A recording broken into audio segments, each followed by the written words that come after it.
military care packages. It's super easy, just point and click. Show your support today. SundayCarePackageToday.com is brought to you in part by Lincoln Win Air Company, helping to give our troops the comfort of home they deserve. Load up on meat and more this spring at The Mercado by Certified Piedmontese, with great selections of T-bones, tomahawks, ribeyes, filet mignon, brisket, sirloin, and so much more. The Mercado has locations at 84th and Havelock, 30th and Yankee Hill, and now 85th and Old Cheney in Lincoln, where you can have $2 draft beer every Thursday night from 4 to 8 p.m. and half-price espresso drinks on Fridays from 8 a.m. to 2 p.m. Get to the Mercado today for the best meat in town.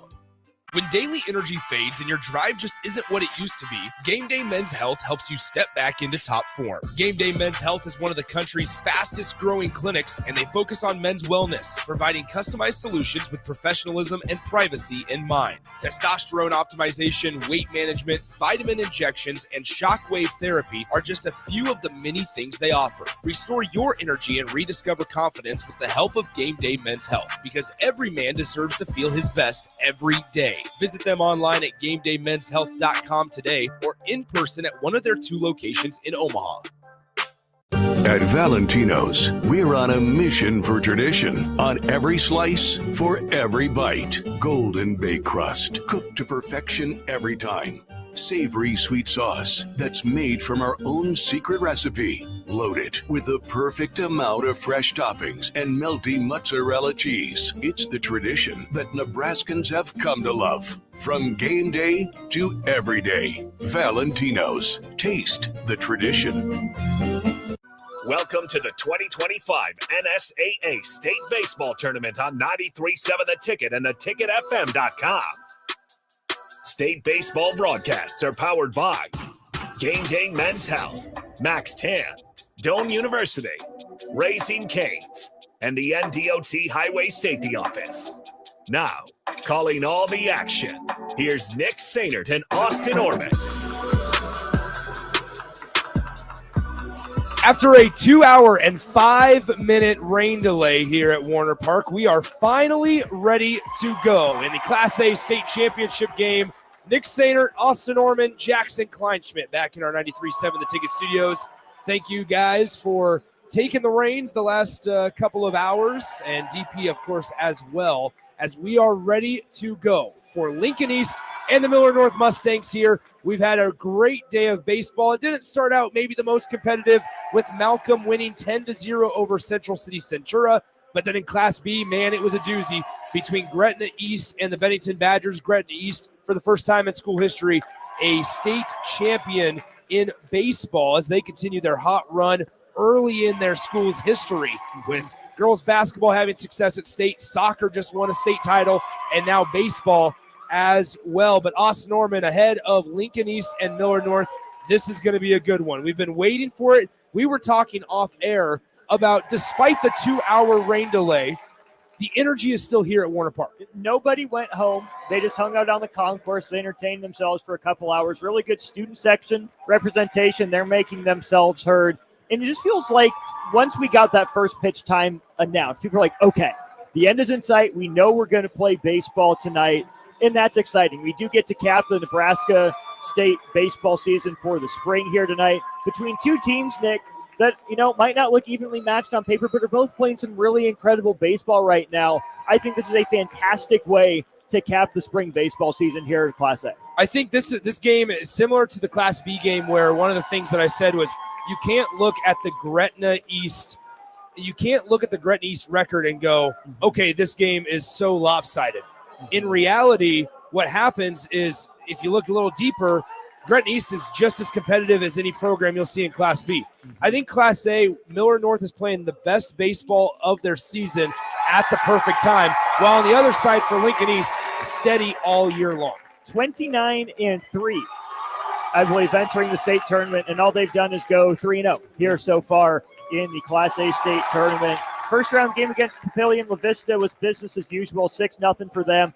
They took Millard South's best shot in game 2. Millard South led that one 2-0 before Lincoln East came back and walked it off, and then took care of business. They, again, took a shot from Millard South early on, skated by with minimal damage, and then showed off the explosion of that offense.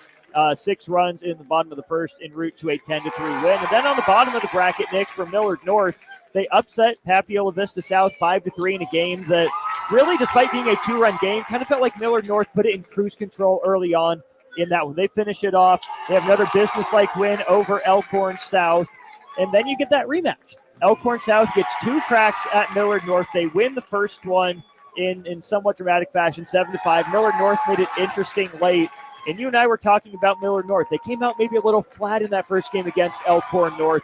How would they respond in game 2? In dominant fashion. They win it 8-0 to make it to the state title game for the first time since 2006. I've been really impressed with Lincoln East. I wasn't surprised that I was impressed by Lincoln East. There's talent up and down that roster. I was impressed by Millard North. I wasn't sure what to expect from the Mustangs coming into this tournament, but they have been playing their best baseball in the month of May. It results in one final chance here tonight. Well, and a big part that not a lot of people will probably admit or talk about, and if you talk to Coach Bob LaVoc of Millard North, he's not going to admit it, but there was an ounce of Millard North that they looked at and said, we want to save Noah Gartner for the state championship game. I would too. Because they lost the first game, though, to Elkhorn South, they needed to win. They wanted to get, obviously, to the state championship game, and they did on the shoulders of Noah Gardner. 6 innings on Wednesday in the Game 2 win against Elkhorn South. He went 6 innings, allowed 5 hits, no earned runs, and 9 strikeouts, but that means he's not available today. They're going to have to do this thing without Noah Gardner, and they are going to call on Wade Spencer, who we saw earlier this week. Oh, man, you can't go to your Nebraska commit. Let's just go to a guy who has 3 wins on the year and an ERA under 2. Oh, poor Millard North. Whatever are they going to do? They have Wade Spencer locked and loaded. Colin Driffel should be available out of the bullpen for them as well. That's just the thing in figuring out how to manage your pitching throughout a tournament like this. Obviously, you want the more options, and so for Millard North, they're down probably their best option, right? Gartner can't even come in relief here tonight, but Wade Spencer was really good, kind of bulldog outing his first appearance here at state. Driffel has come in and locked down a handful of other arms on standby for Millard North as well. Now, when we look at the Lincoln East Spartans, depth from top to bottom, Michael Lanik, the head coach for the Spartans, he talks about it. He's not shy that is their strength in numbers for Lincoln East. Obviously, we'll talk about the lineup in just a second, but when you look at this team's pitching staff, one of the deepest in the state, that's why they are where they are. That's why they've been able to have the success that they have had. You look at guy after guy down the list, whether it's Kalai Larson, who's going to get the start on the mound tonight, whether it's Santino Aranaga, who had a good outing on Wednesday. It doesn't matter, right? They have so many options that they can go to. We're going to see the guy that opened the tournament for them last Friday in their opening round win against Papillion La Vista. We're going to try to see if Kalai Larson, a sophomore, can close it out on the biggest stage. I missed Kalai Larson in that first game. Didn't get up here in time to see how he looked against Papillion La Vista. But when your team wins 6-0 and you're on the bump, I can only assume you looked pretty good. Back-to-back games, Nick, where we'll see a sophomore take the ball against a senior. Brant Schmidt was really solid for Bennington. Not perfect, but I thought he managed the moment pretty well. Challenge is going to be the same for Kalai Larson. You're going up against a guy in Wade Spencer who's pitching in the final game of his high school career. For Kalai Larson on the year, his numbers are, obviously good playing for a team like Lincoln East. 4-0 record, ERA of 2.77 entering the state tournament. Obviously, that went down after his start in victory over Papillion La Vista.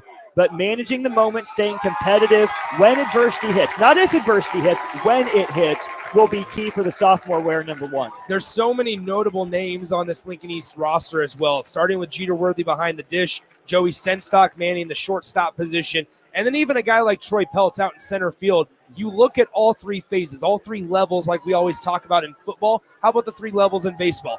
Behind the plate, a guy that has over 120 starts in his career as a catcher. You got to look at the shortstop position, a guy that was getting Division I looks before high school in Joey Senstock. And then you have a guy going to one of the best and premier JUCOs in all of the country in Troy Peltz, who led off the game in the bottom of the first inning on Wednesday against Millard South with a leadoff home run out to right field. This team, from a depth standpoint, is as good as you can hope for if you're head coach Michael Lanik. And that's not even mentioning guys like McIntyre and other players. Carter Harms, a South Dakota State product, going on and manning the hot corner. This team for Lincoln East, dangerous at the plate 1 through 9, They're hitting a team batting average of .317. Being strong up the middle is a great way to build a baseball team. I mean, I would argue the three best players on this team are the catcher, the shortstop, and the center fielder. For Lincoln East, though, Nick, the added benefit for them, I'm sure it didn't feel like a benefit 1 year ago, but is the fact they have motivation on their side. They win it in 2023. They come back in 2024 looking to repeat. They don't. They get stifled by Millard West in the championship game. When you give a team as talented as Lincoln East any extra motivation on top of it, you're in for a tall task. Not to say they've been unassailable. They haven't been by any stretch of the imagination, but I imagine that Lincoln East has been stewing on last year's championship loss and is ready to right that wrong here tonight. So it's going to be the Lincoln East Spartans up against the Millard North Mustangs for the Class A crown. It's going to be a good one. Glad you guys are being patient. Thanks for being patient, I should say. And we can't appreciate you guys enough for joining us. Whether you're on the FM dial, the mobile app, the audio stream on our website, theticketfm.com, or even on the live video stream, Facebook, YouTube, Twitter, and Allo Cable Channel 961. Glad you could be with us on a Friday night. First pitch, finally, at 9:14 p.m., and we are underway in the Class A title game with a first pitch ball outside to number 17 for Millard North. It is Jackson Smith, the left-handed hitter, as Kalai Larson back to work. This one swung on, hit high into right field, into that night sky that's flushed and illuminated by the lights here at Warner Park, and it's caught for out number one by the right fielder. It's a dark backdrop right here, Nick, so it's going to make it relatively easy to pick up the ball, except that we still have some rain falling. So you got to make sure as an outfielder you keep that bill of your cap clean, nothing dripping in your eyes as you're staring up for that fly ball. 55 degrees here at first pitch, little to no wind. It says 5 miles an hour. Those flags are pretty much at a standstill out there in right center field, and that's been for the first time here this entire week. All right, first pitch to Ripken Fleck, the Millard North third baseman, is outside 1-0. The 1-0 offering swung on and fouled off to the right side over the sweets down the first base foul line. And it's now 1 ball, 1 strike to the Millard North third baseman. For my own edification, how does Larson's velocity look compared to his first start against Papio? Fresh. Kalai Larson, 1-1 breaker in there for a strike. 1 ball, 2 strikes. This game initially supposed to start at 7 p.m., but thanks to a 2-hour rain delay, didn't get rolling until about 3 minutes ago. The 1-2 offering from Kalai Larson on the way. Soft chopper, left side, but foul, and we'll do it again at 1 ball, 2 strikes. Fight off the breaking ball, time up the fastball, especially with 2 strikes. 1 ball, 2 strikes, 1 out here in the top of the first inning of the Class A state championship. We saw Malcolm win their 3rd straight. We saw Gretna win their Gretna East as this 1-2 pitch is flied into shallow left field. Senstock lost it. The left fielder is going to have to come on and haul it in, and doing so without making it look too difficult is Cockle. And it will be Lewis Cockle with the catch out in left field, F7 on the putout. But as I was saying, Gretna East wins their first state title in school history. Now it's, can Millard North win their first since 2005, or can Lincoln East win their second in the last 3 years? 2 outs in the top of the first inning. Here's the pitch from Kalai Larson. Breaking ball floats across Broadway to Hankins, the catcher. And Marcus Hankins, 374 hitter on the year. He's down on the count. No balls, 1 strike. Here's the 0-1 offering. Breaking ball, same pitch, same result. 0-2 quickly. Kalai Larson in a groove. One of the things that impressed me the most last week from the sophomore on the mound for Lincoln East, his pace, his rhythm. The 0-2 up and in, chin music, and it's 1-2. That breaking ball has some tight break to it, but if you're a righty, you really got to hang in there against it, right? It's been a little loopy here to start. Looks like it's coming at you, and as a lefty, you can't give up on it. Sit back and shoot it to the left or right side. The 1-2 breaking ball outside corner, called strike 3. And Spartans fans are on their feet down that third base line as they go 3 up, 3 down, and put up a 0 in the Millard North half of the first inning. We go to the bottom of the first inning, and we see this deep, talented, dangerous Spartans lineup for the first time as they will face off against the Millard North starter, Wade Spencer, when we come back here on 93.7 The Ticket. Noticing more dust at home? It may be time for duct cleaning from Bryant. Breathe easy and healthy. Call 467-1111. Bryant Air Conditioning, Heating, Electrical, and Plumbing. I got to see my brother get married. I would have missed my dad's birthday. Because I wore my seatbelt, I had the privilege of being part of his special day. I got to go home and see my family again. Does it click yet?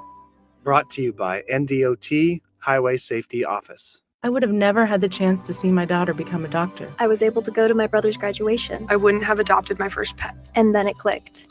My seatbelt saved my life. Does it click yet? Brought to you by NDOT Highway Safety Office. Back to the 2025 State Baseball Tournament on 93.7 The Ticket and theticketfm.com.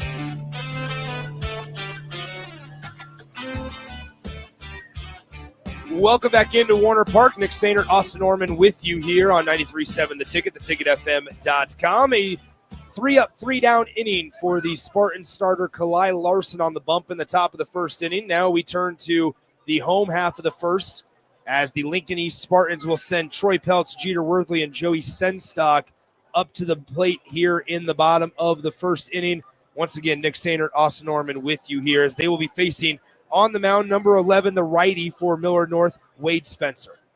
Spencer's been really solid. He was really good in his one appearance earlier in this tournament. I described him before as a bulldog, right? Pretty good velocity, good secondary stuff when he wants to break it out. And Nick, he didn't back down. He got into trouble a couple times in his first start.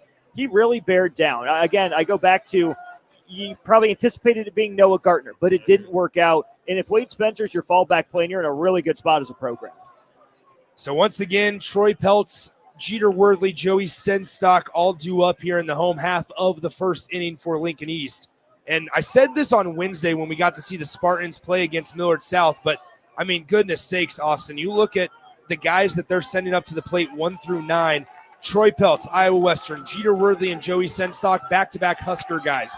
Then you look at Carter Harms, South Dakota State, 1 through 4, all going either very prominent JUCO or into Division I. As here we go with Wade Spencer on the mound. Troy Peltz, he hit a walk or a leadoff home run in the bottom of the first inning in Wednesday's matchup against Millard South as he takes ball 1 up and in 1-0. Wade Spencer, the righty. Troy Peltz, the lefty hitter for the Lincoln East Spartans. As the 1-0 offering on the way upstairs, 2-0 quickly. As we've seen a couple of pitchers today struggle with getting and attacking the leadoff hitter of their respective innings. A couple of leadoff walks, a couple of leadoff hit by pitches. As Peltz attacks the 2-0 fastball, hits it foul over the left side. It's now 2 balls, 1 strike. Not surprised to see Peltz go after the 2-0 fastball. He was looking for it. This is an aggressive Lincoln East lineup that knows how to take its walks, but they are so good at picking out fastballs to go after. 2 balls, 1 strike. Here's the pitch. Low out of the zone. It's now 3-1 to Troy Peltz. And that's called approach. That's what we traditionally refer to it as in baseball. Is what's your plan going to the plate? What kind of pitch are you looking for? Where are you looking for it? 3 balls, 1 strike to Troy Peltz. On the way, swung on, hit well down the right field line. Is that going to stay fair? It will. He'll round first base. It bounces off the wall, takes a very friendly Spartans bounce. Peltz racing around third, and it's going to be a leadoff triple for Lincoln East Troy Peltz. As he hammered it down the right field line, it kicked off the side of the wall, went towards right center field, and Peltz was motoring around first. He rushed around second and slid headfirst into third. That ball was shot out of a cannon off of Peltz's bat. But Nick, for Millard North, there's a free 90 feet that you gave the 1 seed in Lincoln East. Right fielder Jackson Smith didn't read the corner, didn't read the velocity, and the ball off the wall. Troy Peltz would have been at second easily, but that ball kicked so far away from Smith, it was a simple triple for Peltz. So now it's Jeter Worthley on the way. The first pitch of his at-bat, low and away for a ball 1-0. As you could hear, a large Lincoln East Spartans contingent here at Warner Park on a Friday night.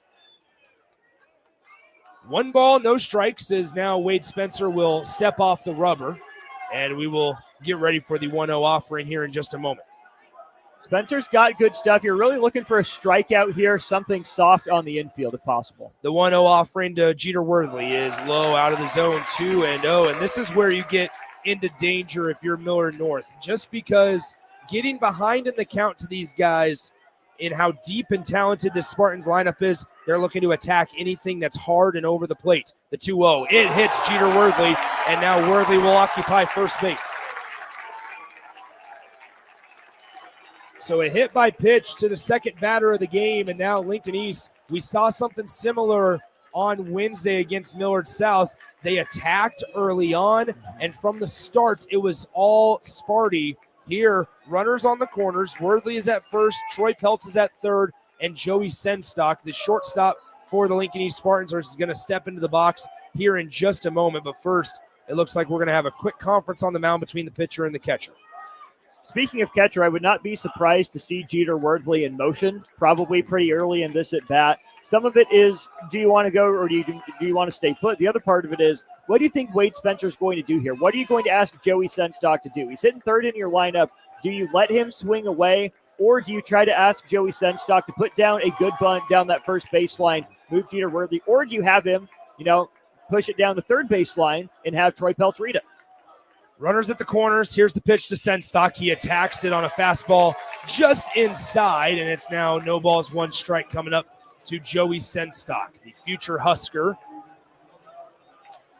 Runners at first and third. Nobody out in the Spartans' first inning. They went 3 up, 3 down against the Mustangs in the top of the first. Here's the 0-1. Worthley off with the pitch. Swung on, hit right side. That's a base hit. Spartans strike first as Worthley will round second and glide into third. Joey Senstock delivers on an RBI single as Troy Peltz came in to score. Jeter Worthley, if that ball was 3 feet to the right, the first baseman for Millard North, Carson Burke, is going to catch that and double up Jeter Worthley, but instead it gets through the 3-4 hole on the right side into the right field area, and Worthley motors into third, and Lincoln East strikes first. They lead at 1-0. Great piece of hitting, textbook hit and run there from Joey Senstock. You're always looking to hit the ball on the line. Hit and run, you maybe want it on the ground, though, right, to give your runner a chance, especially as he's in motion. Jeter Worthley got really good timing, really good jump on the pitch. He took a step, had to pause for a moment to make sure Spencer actually went home, and then had to freeze for just a moment as he got to second base. We're already having, it looks like, 4 players and a coach head out to that Millard North bullpen. And, Nick, I think that makes sense. Once the ball gets rolling for this Lincoln East lineup, it's really hard to stop. It's got to be everyone that's available ready to go in some form or fashion for either teams, because you don't want to let this game get out of hand. Wade Spencer's the guy that you trusted to start the game. If he doesn't have it, if Lincoln East has him timed up, there's a fine line between trusting him and trusting him too much. So now runners still at the corners, nobody out as Senstock's at first. Worthley is at third, and stepping into the box is Carter Harms, the starting third baseman for Lincoln East, as he hits from the right side facing the right-handed thrower of Wade Spencer, who comes set at the belt. He kicks and fires, and it's outside corner for a strike. Good spot by Wade Spencer there. He was able to attack with that fastball in the outer part of the zone. It clipped it, and now it's no balls, one strike. Nobody out still here in the bottom of the first inning for Lincoln East, as they have runners on the corners at first and third. Here's the pitch on 0-1. Breaking ball, already cut by Carter Harms, and he fans through it. It's now 0-2. Here's some of the mind games of baseball here, Nick. Senstock's had an average to short lead. Spencer just went with a breaking ball. If you think it's a fastball, maybe hold up. If you think he buries a breaking ball, maybe send Senstock. Quick pick over to first, back in plenty of time, just kind of falling on top of that first base bag is Joey Senstock. And so we will get ready for the 0-2 pitch here in just a moment. No balls, 2 strikes, nobody out, bottom of the first inning. Spencer comes set, checks the runner at first 3 times, now fires, and it's just a tad outside. 1 ball, 2 strikes. 1 ball, 2 strikes, nobody out in the bottom of the first. Carter Harms, the future South Dakota State Jackrabbit, steps in. Down in the count, 1 ball, 2 strikes. Wade Spencer coming set, checks the runner at first, checks him again, and checks him a 3rd time. Runner fakes to go, and now Harms will watch a breaker float down Broadway for strike 3, and Wade Spencer is able to bounce back with a backwards K. That's a big pitch in a big spot. Because Senstock stayed put at first here, Nick, you're a ground ball away from getting out of this inning. And now stepping in, the pitcher, Kalai Larson. Kalai the sophomore. He hit over 400 in the regular season. And he steps in, trying to help himself out as he's on the mound for the Spartans tonight. Runners at the corners, 1 out. Here's the pitch to Kalai Larson. He wanted to go around. He did not. It is a ball. I thought that was going to be a called strike, Austin, because it looked like it was a good spot on the outer part of the zone. But instead, it looked like a good pitch, yes. And we've also seen lesser swings called as strikes. So here's this. Kalai Larson doesn't have his play call or his play call sheet on his wrist. He has to call time and put his play call sheet on his wrist because he doesn't know what the play is. Which, again, is another point in favor of those of us who are traditional hand and arm side people. 1 ball, no strikes, 1 out in the bottom of the first inning. Runners at the corners here for Lincoln East. Senstock's at first, Worthley's at third. Kalai Larson in the box. The 0-1-0 is on the outside corner, strike 1, and it's now even at 1 ball, 1 strike. Seems like Spencer settled in a little bit. He hit his spots with his last couple of pitches. And if you're Wade Spencer, you're 1 pitch away from being able to get out of this jam with limited damage. And we could start to see maybe that momentum change from one dugout to the other. However, Kalai Larson, who's on the mound tonight for Lincoln East, trying to help himself out as he's in the box with a 1-1 count and runners at the corners. 1 out here in the bottom of the first inning. Spartans up 1-0 over Millard North. Here's the 1-1, squaring to bunt, and he dropped the bat head significantly. It popped back to the backstop. It's a foul ball. 1 ball, 2 strikes. That was a very late show from Kalai Larson, which leads me to believe Nick Hughes going to try to push that down the first baseline and bring Jeter Worthley home. 1 ball, 2 strikes, 1 out here in the bottom of the first inning. Nick Sainert, Austin Norman with you. Jackson Kleinschmidt back in our 93.7 The Ticket studios. Wade Spencer comes set at the belt, checks the runner at first 2 times, lifts the leg and fires, and it is just upstairs. Ball 2. Maybe a little too close to call there and leave the bat on your shoulder if you're Kalai Larson. A little bit of a risky take there, but it worked out to his benefit. Another really good spot by Spencer, though. That's a pitch that even if Kalai Larson swings at it, he's not going to be able to do much with. 2 balls, 2 strikes, runners at the corners with 1 out in the bottom of the first. Here's the pitch from Wade Spencer. As Senstock, great jump, and it's going to be a called strike 3. Kalai Larson, I'm not sure he wanted to swing at that because of the jump that Senstock got at first base. Senstock could not have gotten a better jump on the timing of the pitcher Spencer, but Kalai Larson goes down on strikes. It's another backwards K, and now more so than ever, despite the double play being out of order, you have 2 outs in the bottom of the first. You're still 1 pitch away if you're Wade Spencer. Double play would have been fun, but either way, you got the second out. Now you take any sort of out you can get. So Kalai Larson goes down watching, and now with 2 outs, it brings in Carter McPeak, the right fielder. Runners on second and third, 2 outs. Here's the pitch. Upstairs, it gets to the backstop. The catcher's able to get it. He dives towards home plate, but Jeter Worthley beats him. The Spartans, on a wild pitch, take a 2-0 lead. The catcher for Millard North, Marcus Hankins. That ball bounced off of the mat here at Warner. It was fielded by Hankins not too far from where he squats down behind home plate. He tried to rush to beat Jeter Worthley, but Worthley got such a good read at third base that he was able to slide in safely at home. The read was important, as was how decisive Jeter Worthley was. If he hesitates for even a split second, he's out at home plate because of how hard that ball bounced off the padding here at Warner Park. So Worthley scores on the wild pitch. Moving up to third, it's Joey Senstock. Carter McPeak still in there for Lincoln East. They lead it 2-0 with 2 outs here in the bottom of the first inning. Here's the 1-0 offering, and it's in there for a strike. 1 ball, 1 strike.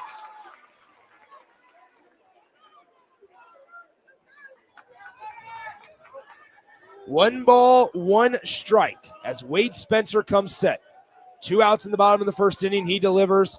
This one swung on and fouled back to the nets, and we'll have a 1 ball, 2 strike count just coming up here in a moment. Lincoln East really swings with such intent to do damage. Every time they swing, it's for a purpose.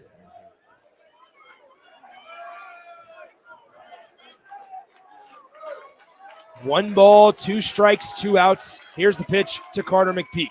As Spencer kicks and fires, it's swung on. It's going to be a drop third strike. Hankins will complete the play to first base, and that will do it for the first inning of play. But the Spartans strike first thanks to a leadoff triple by Troy Peltz, and then Jeter Worthley on a hit by pitch and a Joey Senstock RBI single. They score 2 runs in the bottom of the first inning and go to the top of the second, holding that 2-run lead over the Millard North Mustangs here in the Class A state championship game on 93.7 The Ticket. I would have never had the chance to see my daughter become a doctor. Because my mom wore her seatbelt that day, I get to hug her when I go home. And then it clicked. Because I wore my seatbelt, I learned that one moment in time can change a person's life forever. Brought to you by NDOT Highway Safety Office. The day we were hit was the second to last day of our high school careers. We were about to graduate as best friends together. And then it clicked. Because we wore our seatbelt that day, we still get to experience life together. Brought to you by NDOT Highway Safety Office. At Raising Cane's, we focus on being the best at one thing and getting it right every time. Which is why every chicken finger meal we serve is marinated, hand-battered, cooked to order, and made just for you. Quality isn't complicated, and our menu is proof. Raising Cane's chicken fingers, one love. Skip the line and order with our app or online. Back to the 2025 State Baseball Tournament on 93.7 The Ticket and theticketfm.com.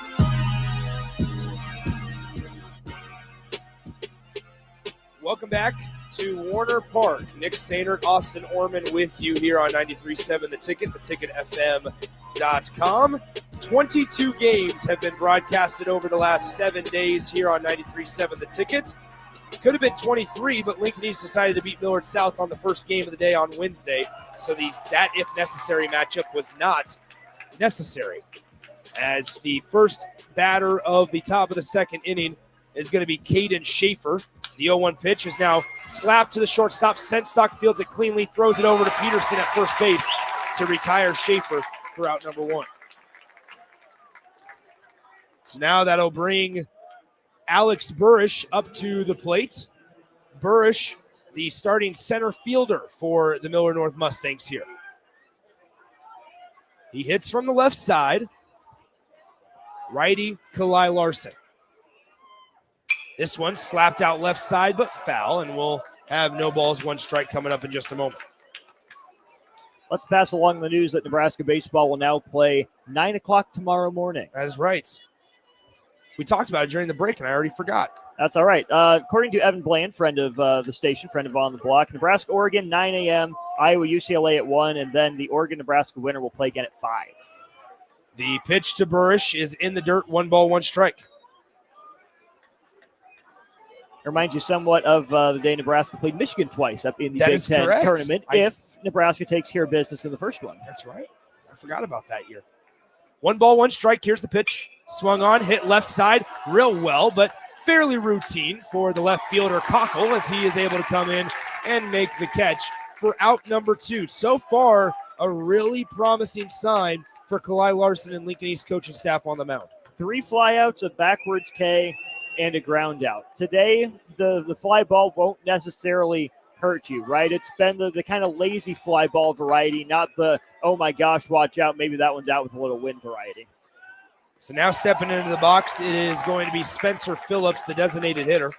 Phillips takes strike 1 on a breaking ball that curved back towards the center of the plate. It's 0-1. Kalai Larson already going back to work on the 0-1 pitch. Another breaking ball in there for strike 2. He's got that breaking ball working early on. He's not afraid to throw it early in the count, and he's also not afraid to double down on it. The 0-2 pitch to Spencer Phillips. It's a breaking ball in the dirt. Good smother job by Jeter Worthley. And now we'll have a 1 ball, 2 strike count coming up with 2 outs in the top of the second inning. Good sign for Larson that he's had good command and control of that breaking ball from the jump. 1 ball, 2 strikes. Here's the pitch from Larson. On the way, breaking ball. And it stays upstairs. 2 balls, 2 strikes, 2 outs here in the top of the second inning. Lincoln East leads 2-0. Here's the 2-2. Fastball swung on and missed. And Kalai Larson has gone 6 up and 6 down here through the first inning and a half. We go to the bottom half of the second inning.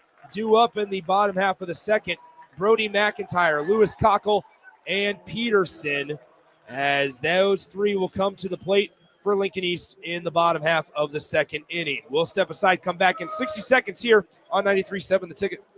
At Farm Bureau Financial Services, we strive to provide you with the right coverages for all your insurance needs by taking the time to meet with you and review what coverages best fit your needs. So whether you're in the market for home, auto, farm, business, life, or a combination of any of these coverages, we can help with making sure you, your family, or your business have the right coverage based on your individual needs. If you would like to review your insurance needs, please contact Ben Spurt with Farm Bureau Financial Services at 402-217-9945 or through email at ben.spurt@fbfs.com. Your possibilities are endless at Doane University. Discovering your life's passion is easier with options, and that's what Doane offers students. Rooted in liberal arts, you can choose from undergraduate and graduate programs, all delivering real-world experience.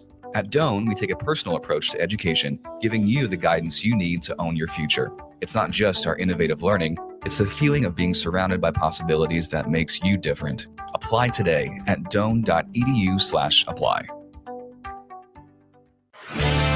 Back to the 2025 State Baseball Tournament on 93.7 The Ticket and theticketfm.com.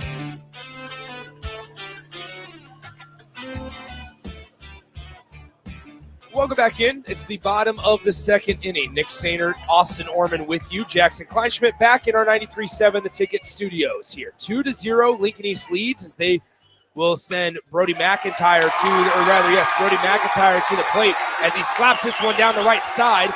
And it's going to be at least 2 bases as McIntyre rounds second, and he'll slide into third. And for the second straight inning, Lincoln East starts the inning off with a leadoff triple. Troy Peltz listened to Coach Lanik. Brody McIntyre ran right through that stop sign. It worked out for him, though. Jackson Smith, Nick, another bad route to that ball. He tried to cut it off, and he couldn't get there. If you don't know that you're going to be able to get there for sure and be able to cut that ball off, you better start widening your route to take an angle to get to it sooner than later. Jackson Smith has now played catch-up on a couple of baseballs down out of that right field corner. So Brody McIntyre occupies third base. Nobody out here in the bottom of the second inning, and stepping in, it's Lewis Cockle. Lewis, the left fielder today for Lincoln East, as he watches strike one on the outer part of the zone, 0-1.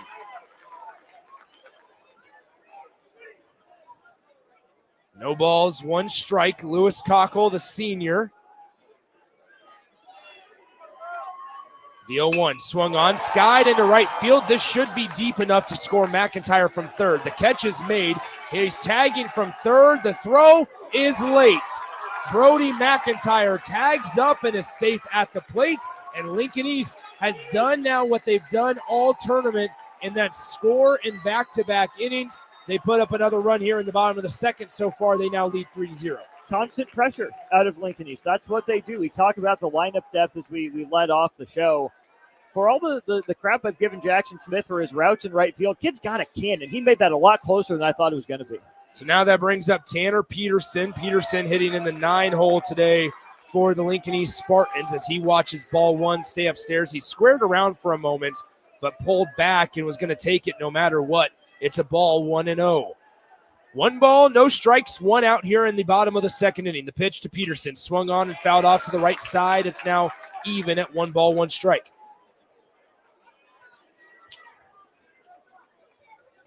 One ball, 1 strike, 1 out here in the home half of the second Class A state championship game. Wade Spencer on the mound for Millard North as he works out of the windup. The 1-1 offering is outside, 2-1.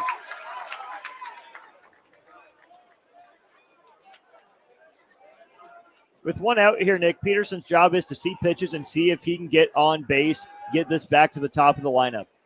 The 2-1 pitch. Outside, 3-1. Wade Spencer trying to live on that outer part of the plate, but he's been missing it just by a few inches. And now 3 balls, 1 strike is the count to the 9-hole hitter, Tanner Peterson. Here's the 3-1. That is in there for a strike, 3-2. Spencer went off speed on 3-1. Peterson wasn't looking for it. Shouldn't have been. That's pitching backwards. Good spot there by Spencer. Tanner Peterson, the 9-hole hitter. Spencer doesn't want to walk him here with one out in the bottom of the second, and Troy Peltz and the rest of the top of the order for the Spartans waiting on deck. That one on 3-2. Check swing, and they will not appeal down to first base. Tanner Peterson was able to hold back, and now runner at first base. It's going to be a pinch runner, number 30, Hunter Young, if I remember correctly. No, rather Bryson Rhodes. Bryson Rhodes is going to be in there for the Lincoln East Spartans. I was thinking number 30 on the Millard West Wildcats, but instead it's 30 on Lincoln East. Bryson Rhodes, the sophomore.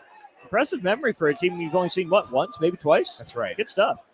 So now Troy Peltz steps into that left-handed batter's box, facing the righty Wade Spencer. On the bottom of the second inning, here's the first pitch. It's down the middle for a strike, 0-1.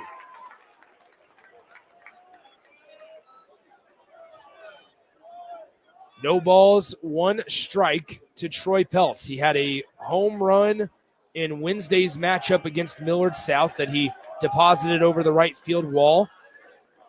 Here's the 0-1. Swung on, skied high to the right and way foul. I'm parked over there. Hopefully it didn't hit my vehicle. As the rain continues to trickle down ever so softly here at Warner Park. I think I led some Central City Centura fans to some free parking earlier today. Down that right field line. They asked if they were allowed to park there. I said, I don't know. Such a kind guy. No balls, two strikes. Runner goes. The pitch is inside. It's a ball. And swiping second base is number 30. That is, once again, Bryson Rhodes as he swipes second base. And now the Spartans have runners in score as a runner in scoring position with just one out here in the bottom of the second inning. Those fans looked like first-timers here to the state tournament, just kept following me as I pulled into a spot, and they did the same. So it's probably no skin off anyone's back. 1 ball, 2 strikes, 1 out. Here's the pitch to Peltz. Inside, it's 2-2. That's a good spot for that breaking ball against a guy like Troy Peltz. Keep it down. I'd be curious to see if Spencer can get that to his back foot later on. 2 balls, 2 strikes, 1 out here in the bottom of the second. Rhodes leads off at second base with just 1 out. The 2-2 offering swung on and missed. Great off-speed changeup there by Wade Spencer as he gets Troy Peltz down on strikes for the second out of the second inning. And so now Jeter Worthley will stand in. Worthley was hit by a pitch his first time up in the first inning. He came around to score on a wild pitch.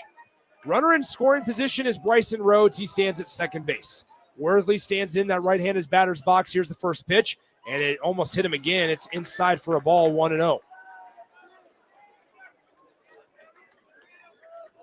1 ball, no strikes to Jeter Worthley. The previous Michigan commit, now Nebraska, is going to have his services as he slaps this one to the right side, fielded cleanly by Burke over there at first base, and he trots over to the first base bag in time for out number 3. But the Spartans tack on another run as they now lead at 3-0 as we enter the third inning of play here in the Class A state championship game. We'll step aside, come back in just a few short moments right here on 93.7 The Ticket. Rashawn Jackson here for Bauer Underground, who has been serving local contractors and utility contractors all across the state since 1997. When you see the black and white trucks, you know the baddest dudes in the business have arrived. Bauer is currently looking for equipment operators, laborers, diesel mechanics, and aerial linemen. Join the brotherhood built on hard work, authentic people, and pedigree of success. Bauer, a family-friendly company who reminds you, go Big Red! I got to see my brother get married. I would have missed my dad's birthday. Because I wore my seatbelt, I had the privilege of being part of his special day. I got to go home and see my family again. Does it click yet? Brought to you by NDOT Highway Safety Office. I would have never had the chance to see my daughter become a doctor. I was able to go to my brother's graduation. I wouldn't have adopted my first pet. And then it clicked. My seatbelt saved my life. Does it click yet? Brought to you by NDOT Highway Safety Office. Back to the 2025 State Baseball Tournament on 93.7 The Ticket and theticketfm.com.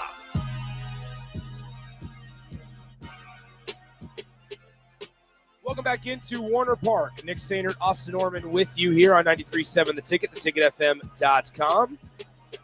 Thanks to Jackson Kleinschmidt putting in the extra hours here later on a Friday night than originally anticipated, thanks to a 2 hour and 5 minute rain delay.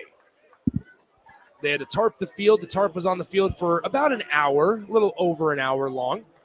And then first pitch, they took the tarp off at around 8 p.m. and first pitch was scheduled for an hour following that. So here in the top of the third with all the action, it's Austin Norman. Thank you very much, Nick. There's a strike to lead off the top of the third, fired to Carson Burke by Kalai Larson.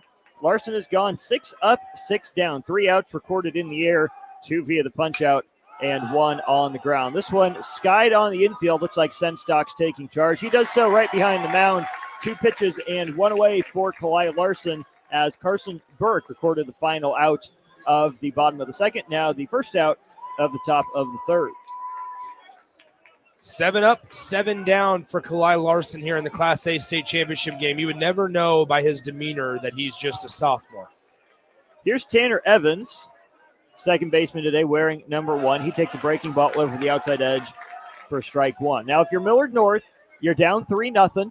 Certainly not insurmountable. Larson's pitching well. You got to find a way to disrupt his timing. Tanner Evans has been pretty good in the batter's box all week long, really. I don't have his numbers for the state tournament off the top of my head, but he's come up big a couple times. He's had some good at-bats that I can recall as well. See some pitches, make Kalai Larson work. Certainly much harder than he's had to work for the previous 7 outs as Larson fires a fastball up 2-1. Tanner Evans wears number 1. For Millard North, he bats .292 on the year, 19 out of 65. Here's the first 3-ball count for Larson. He's now behind 3-1. Might be just what the doctor ordered here for Tanner Evans, being patient. Seeing some pitches, making Kalai Larson bring it home. The sophomore deals high again. There's a 5-pitch walk for Tanner Evans. That's the first base runner of the game for the Mustangs. First blemish on the card for Kalai Larson. Now it's going to be interesting, though. How does he bounce back? One thing that I will say is he got real jumpy when Papillion La Vista had runners on base. That was in the first round of the state tournament. This isn't double elimination. This is the end-all, be-all for your season here in 2025. How do you respond when somebody that does run decently well and Tanner Evans gets on base here? And Chase Mockle, the 9-hole hitter for Millard North, certainly no slouch. I think he had a 2-hit game, maybe a 3-hit game as well earlier in the tournament. Mockle's a righty, wearing number 15. First pitch swing, first pitch ripping a single up the middle. 2 on and 1 out for Millard North. The bottom of the order has come through. Runners on first and second, 1 away as it turns to Jackson Smith. And that's exactly what I was just going to say. You took the words out of my mouth, to where the bottom of the order steps up. They get a couple of base runners on base, and now it's ready to go, right? If you're Jackson Smith, you misplayed a couple of balls in right field, this is when you make up for it. You don't need to do anything special. Just hit a base knock, get on base, continue to move that line, and good things will happen for Millard North. That's just the thing. Could Jackson Smith get it all back with 1 swing? Yes. Would you advise him to aim for that? Probably not. Just get the barrel to the ball and see what happens. Larson is in the stretch now for the second batter. Second pitch in the stretch. He'll lift the leg quickly, fake an inside and move to second base. No throw. First base runner was Evans on a walk. First hit was Mockle on a well-struck single right back over Larson's head. Jackson Smith flew out to right his first at-bat. He awaits the first pitch of his at-bat. He takes it outside, 1-0. How does a sophomore on the mound manage the moment? Lincoln East with a 3-0 lead in search of their second state title in the last 3 years. For Millard North, it's been 20. Smith awaits the pitch from Larson in the stretch. Here it comes. Swung on, shot back up the middle, off the glove of Larson. He got leather on it. Senstock had it played up the middle, but instead, since it goes off of Larson's glove, we now have the same situation. Runners on first and second, but now it's after an RBI single from Jackson Smith that scores Tanner Evans from second base. That's all you had to do, Austin, right? We talked about it. Just get barrel on baseball, and good things are eventually going to happen. It might not always fall. We saw it in the earlier game in Class B title action where Bennington got barrel on baseball, just didn't fall. Here, it was a hard hit ground ball right back up the middle. Larson trying to make a play, not just without even thinking it. Instinct took over. He reached out his glove. It deflects off his glove. If that ball goes by Larson with no contact with the leather, Senstock's making that play, potentially stepping on second for one, throwing it to first in time for a 6-3 unassisted double play. Instead, it bounces off of Larson's glove. It shoots to the third base side in that 5-6 hole, and they were Bob LeVoc over there at third base, waving the runner around third and took him home. And now Millard North down by just 2, and they're in business here in the top of the third. Got a mound visit right now. Coach Lanick is out there talking to his sophomore starter and his infield. It's 3-1 Millard North right now. Runners are on first and second. It's Mockle at second and Smith at first. Here's Ripken Fleck. Fleck flew out to left field for his first at bat.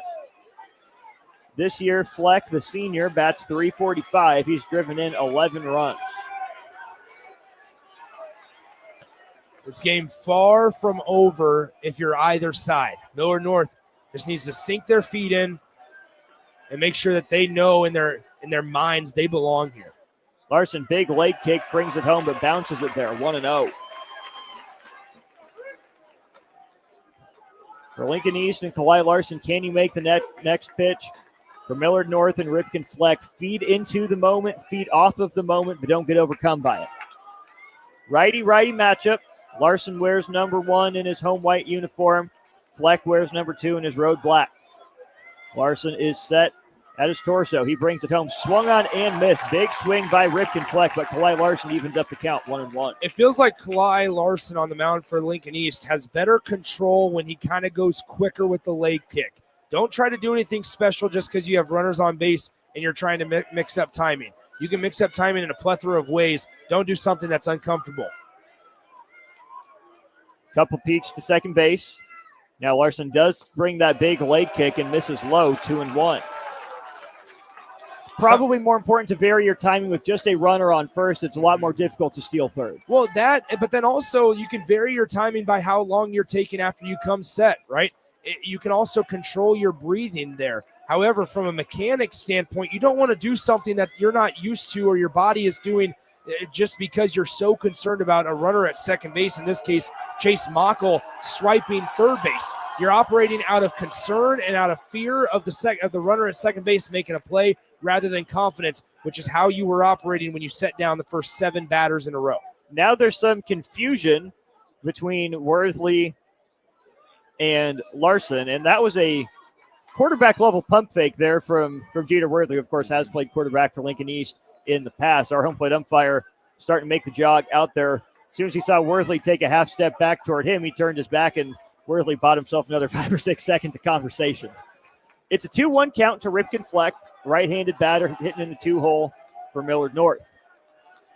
Larson comes set, no check at second base, big leg kick, chop to third. Harms takes it off the chest. He goes to second to get that runner. So, not clean from Harms, but he does record an out. Now it'll be runners at the corners on the 5-4. Fleck reaches first. Mockle moves up to third. That brings up Marcus Hankins, one of the most dangerous hitters in the state. Hankins, a big, strong righty senior, .374 batting average. He's driven in 26 runs and gone deep twice.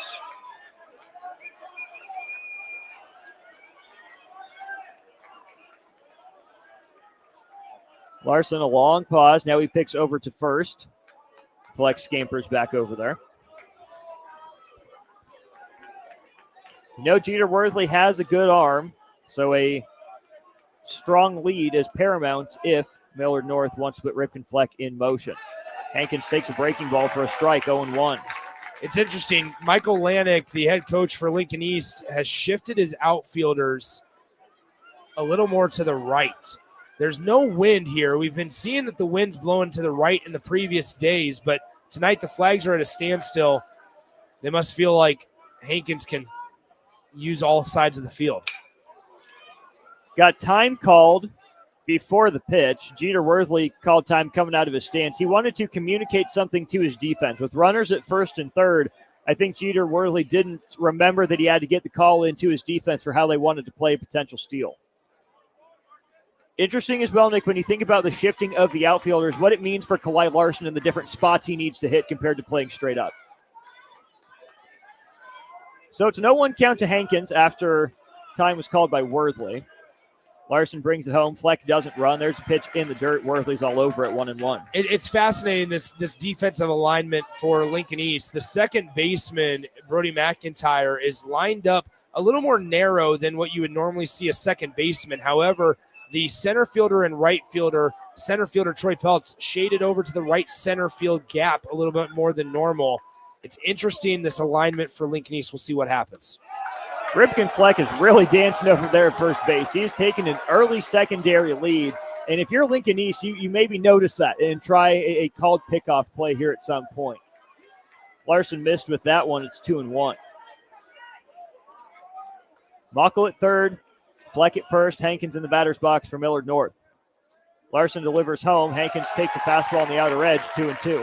I will say this, and it's a little bizarre that I'm going to say this out loud because it's such a uncharacteristic thing.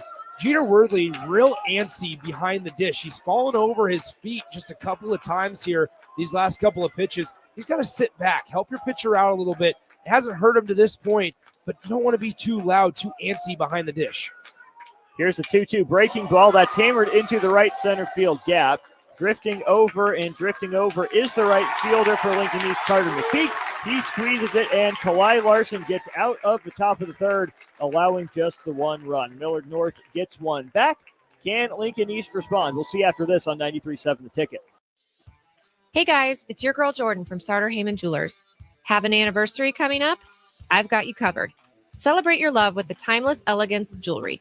This anniversary, give the gift of sapphires, emeralds, rubies, or gold. Find the perfect piece that reflects the beauty and depth of your commitment. Whether it's your first anniversary or your 50th, surprise your loved one with a gem as beautiful and rare as she is. Until next time, this is Jordan at Sartor Heyman Jewelry. Happy shopping, guys. Your home is your empire. Protect it with Empire Fence. Get a free instant quote with the online estimating tool at empire-fence.com. See an upfront estimate with no hidden fees. An Empire Fence can provide privacy and improve the appearance of your home. Keep kids and pets in or out of your yard. Increase security and add value to your property. Visit empire-fence.com now to view the stylish and maintenance-free possibilities for your home and get a free instant online quote. Let Empire Fence protect your empire.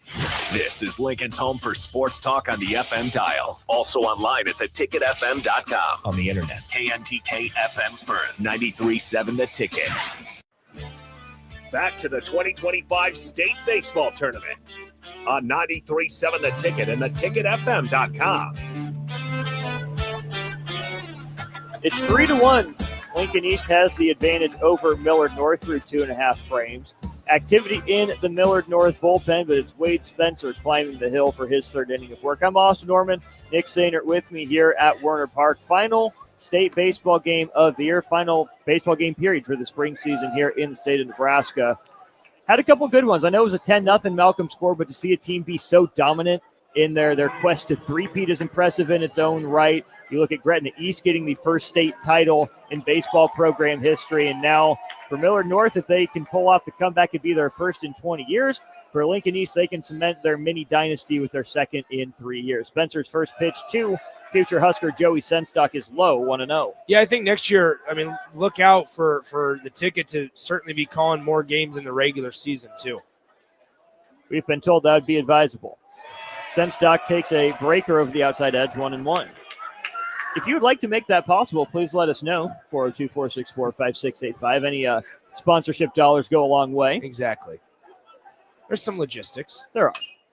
Not just as simple as show up to the game and call it, unfortunately. That's right. We wish it was. We love being out here. We love the crowds. Great energy at Nebraska State baseball. And we certainly learned how to pronounce more names if we were out and about more. Senstock now down 1-2 in the count after fouling that one off to the right side. Spencer drops it from his letters to his belt. Brings it home out of the windup. Perfectly located fastball on that low outside corner. He freezes Joey Senstock. There is the third strikeout looking on the day for Wade Spencer. Yeah, and Wade Spencer's got to look up there and go, okay, you know what? There's still 4 innings left here. He's still got to deal with them in the 3rd, 4th, 5th, 6th, and 7th. 5 innings left. Essentially, you got plenty of time to settle in here, keep it where it is, allow your boys to get back in the box and see what happens. Spencer out of his windup, brings it home. Another fastball, same spot to Harms, same result for a strike.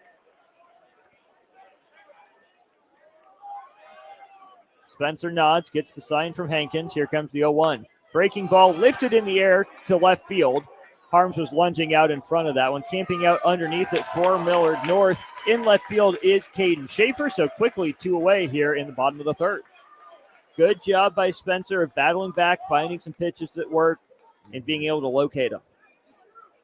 That's that bulldog mentality I was talking about with Spencer. Just because things aren't going your way doesn't mean you stop trying to find a pitch that works. Yeah, you're absolutely right. And I think he's done a good job here in this inning. I mean, you look at, he got hit around by Brody McIntyre, had a nice hit down the right field line. Not much you can do. He responded with a sacrifice fly. That's just the way baseball is sometimes. He's done a good job of settling back in after the first inning. Second inning, I'm not too concerned about. The first inning was one that was a little rocky of a start, but he's done a good job settling in since then.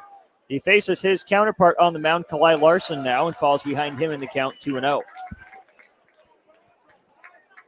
This is what you have to avoid, is when you got a start of a really quick and efficient inning, you can't fall behind the third guy and end up walking him with 2 outs in the inning. Spencer now behind in the count 3-0 after he skipped another one to Hankins. I would assume the take sign is on here for Larson, 3-0, just to try to extend this inning, give Larson a little bit more of a break. Fastball outside edge, 3-1. Wade Spencer approaching 50 pitches here through 2 2/3 innings.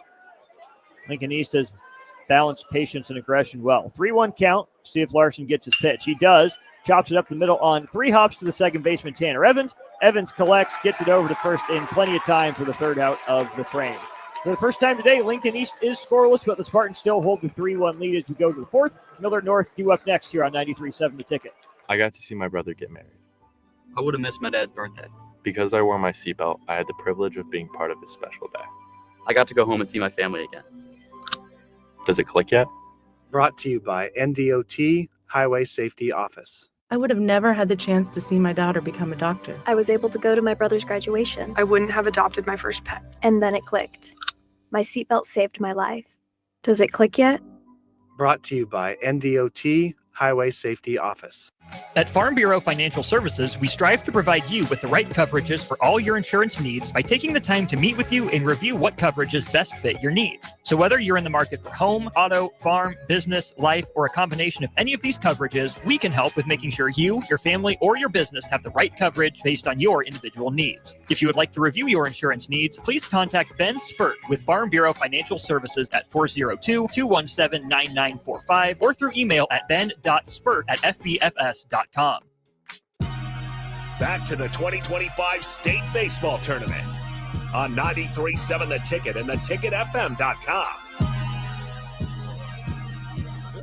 Millard North just put together its best inning of the day. They score in the top of the third. They hold Lincoln East scoreless in the bottom. 2 up now for the Mustangs will be the heart of the order. Caden Schaefer, Alex Burrish, and Spencer Phillips. That trio is 0 for 3. They went down in order in the second. Austin Orman, Nick Sainert with you above Warner Park. I want to shout out the press corps here covering the games alongside us. They made that rain delay go a little quicker. Storm Chaser staff as well. Absolutely. It's been a good tournament. I mean, this was the lone hiccup we've had, at least where on the sites that we've been at. There was some just a half an hour rain delay at Tal. Yeah, there was some other stuff that happened, obviously, at Papillion La Vista South a couple of nights ago because of games going a little bit longer there than they did here. Some longer delays. But other than that, the sites that we've been at have been really, really well put on. Picked at third by Harms. What a play.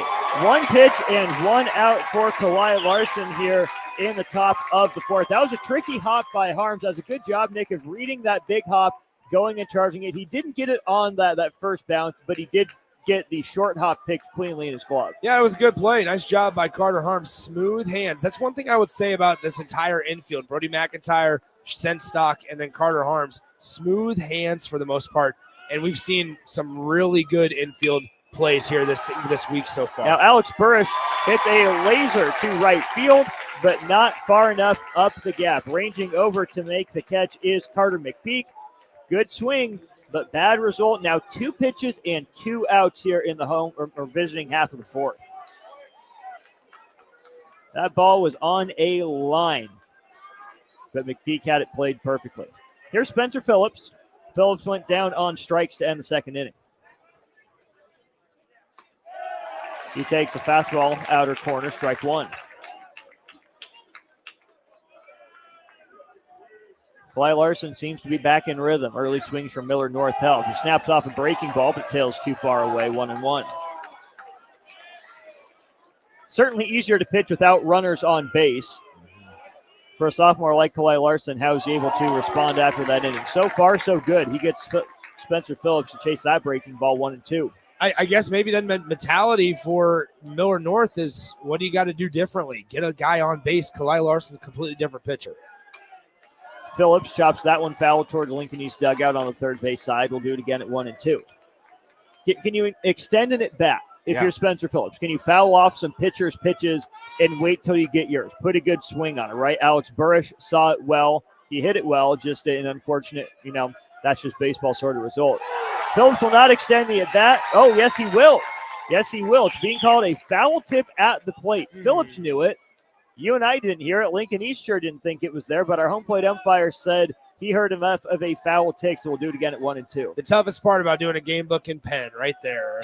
But that's okay. No, I think if you're Spencer Phillips, extend this AB, get a guy on base. You never know what can happen with 2 outs. Let me give you credit. I've offered you a pencil multiple times on multiple days throughout this tournament. You've refused at every turn. I have pencils in my bag. There's just something.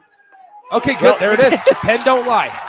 Pen don't lie. 3 up, 3 down against 4, 5, 6 for the second time today out of the right arm of Cly Larson. He gets Spencer Phillips down on strikes for the second time today. We head to the bottom of the 4th next on 93.7 The Ticket.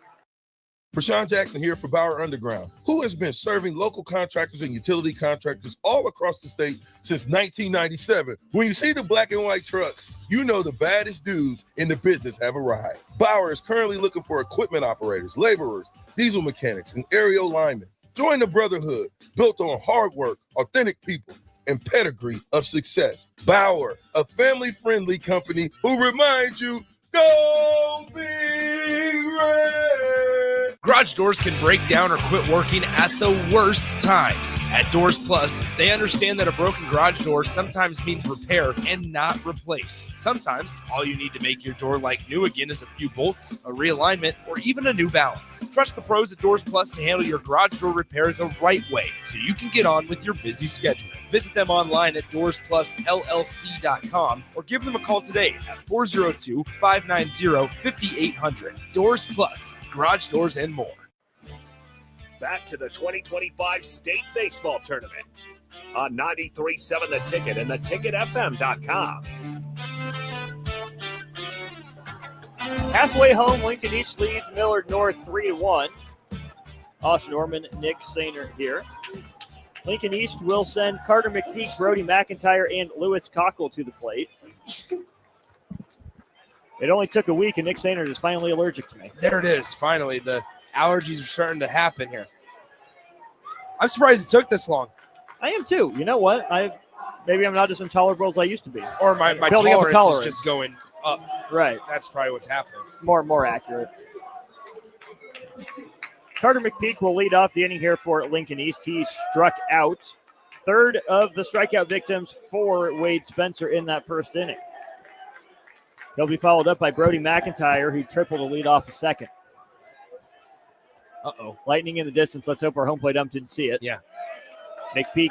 What do they say about umpires and bad eyes? Umpires, referees, bad eyes. That's the indication right there. Can't see, something not paying attention. Yeah, don't watch that lightning. Now, we can see lightning as long as it's out of the radius, right? Yes. The bubble around the stadium. And that did look to be pretty far off in the distance. It was a good view, though. It was.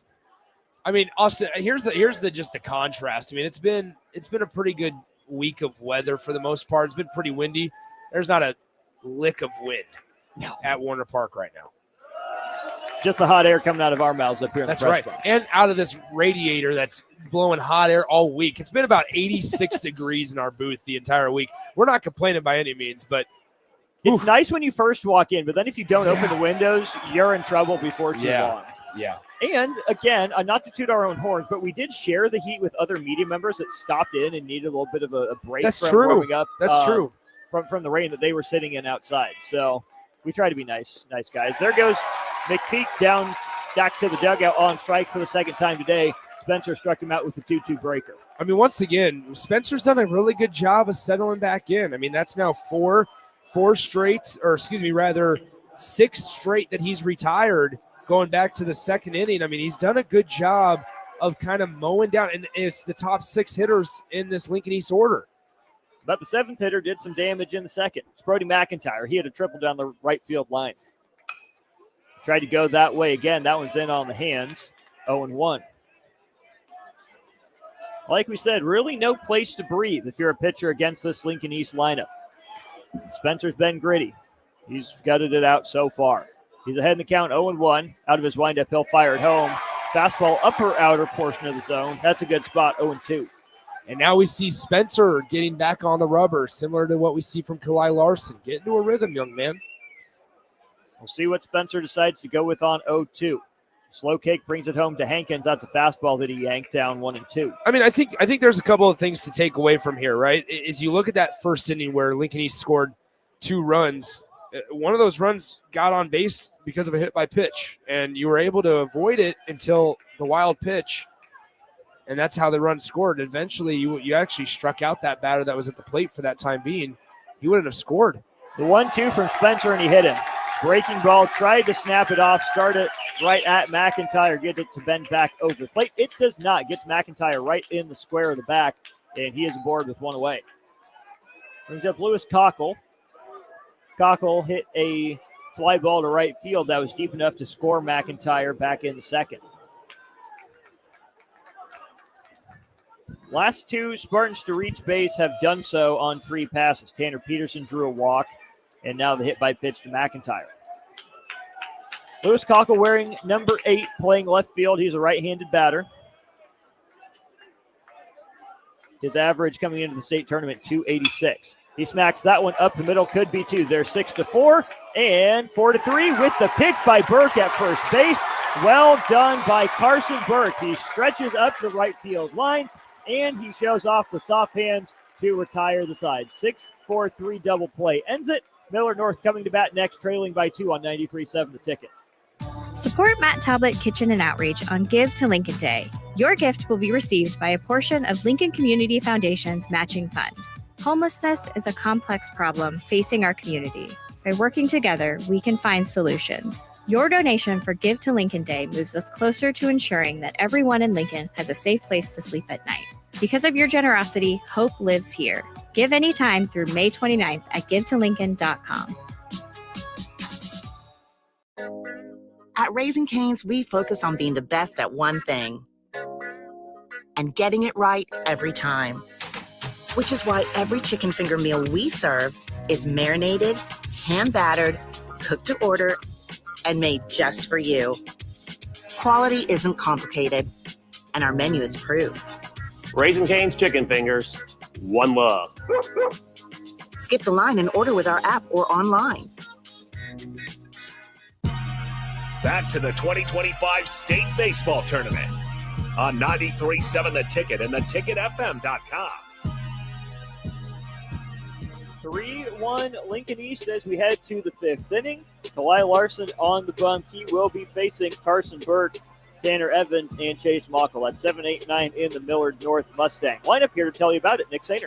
Thank you, Austin. We see when the last time these 7, 8, 9 were due up, that actually allowed them to get on base, and their 8-hole hitter, Tanner Evans, ended up coming around to score, and that's the 1 run that Millard North has gotten. But 7, 8, 9, they were due up to start the 3rd inning, and here they are again. And so we will see if Carson Burke can get on base to start. A sophomore, he can play multiple spots. He can throw, he can catch, and he can play the infield. Here he's getting to start at first base today. He takes fastball up and in, 1-0 to Carson Burke. I was telling Austin during the break, you look back, if that wild pitch doesn't even happen, Jeter Worthy doesn't score. They ended up striking out Carter McPeak on the next pitch on a drop third strike.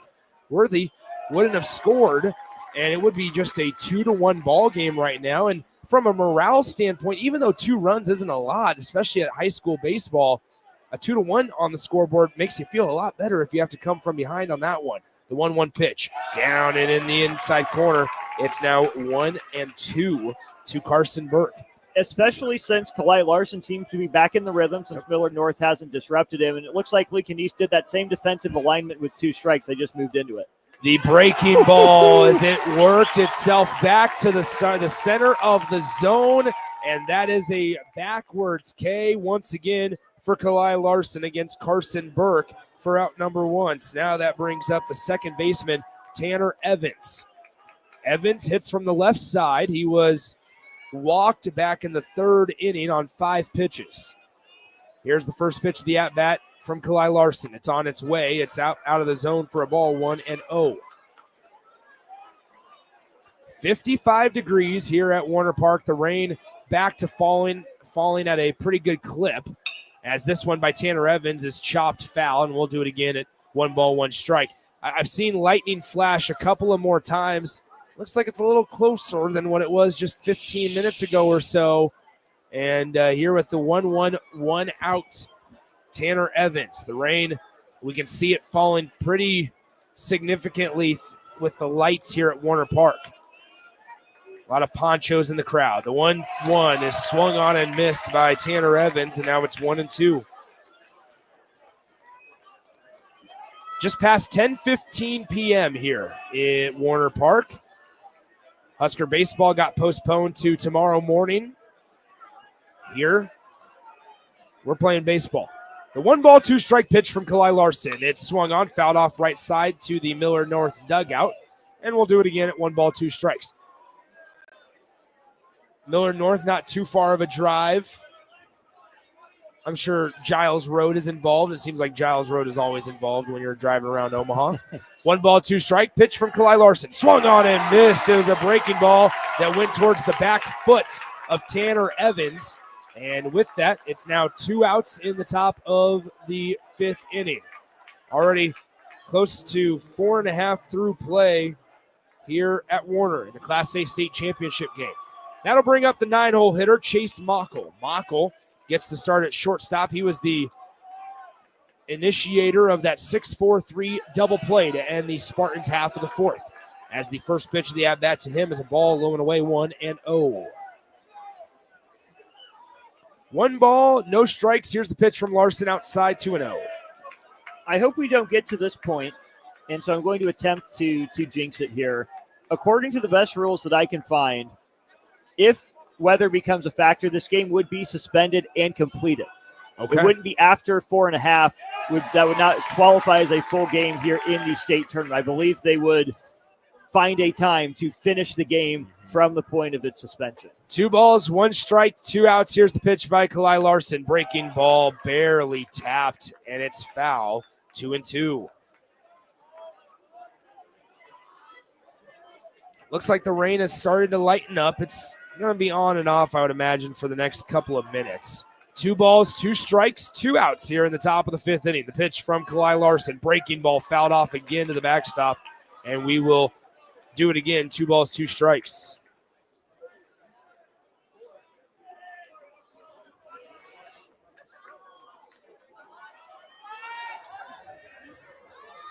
Two balls, 2 strikes, 2 outs in the top of the 5th inning. Here's the pitch.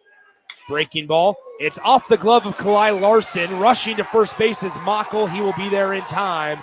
And it's a 2-out single for Chase Mockle.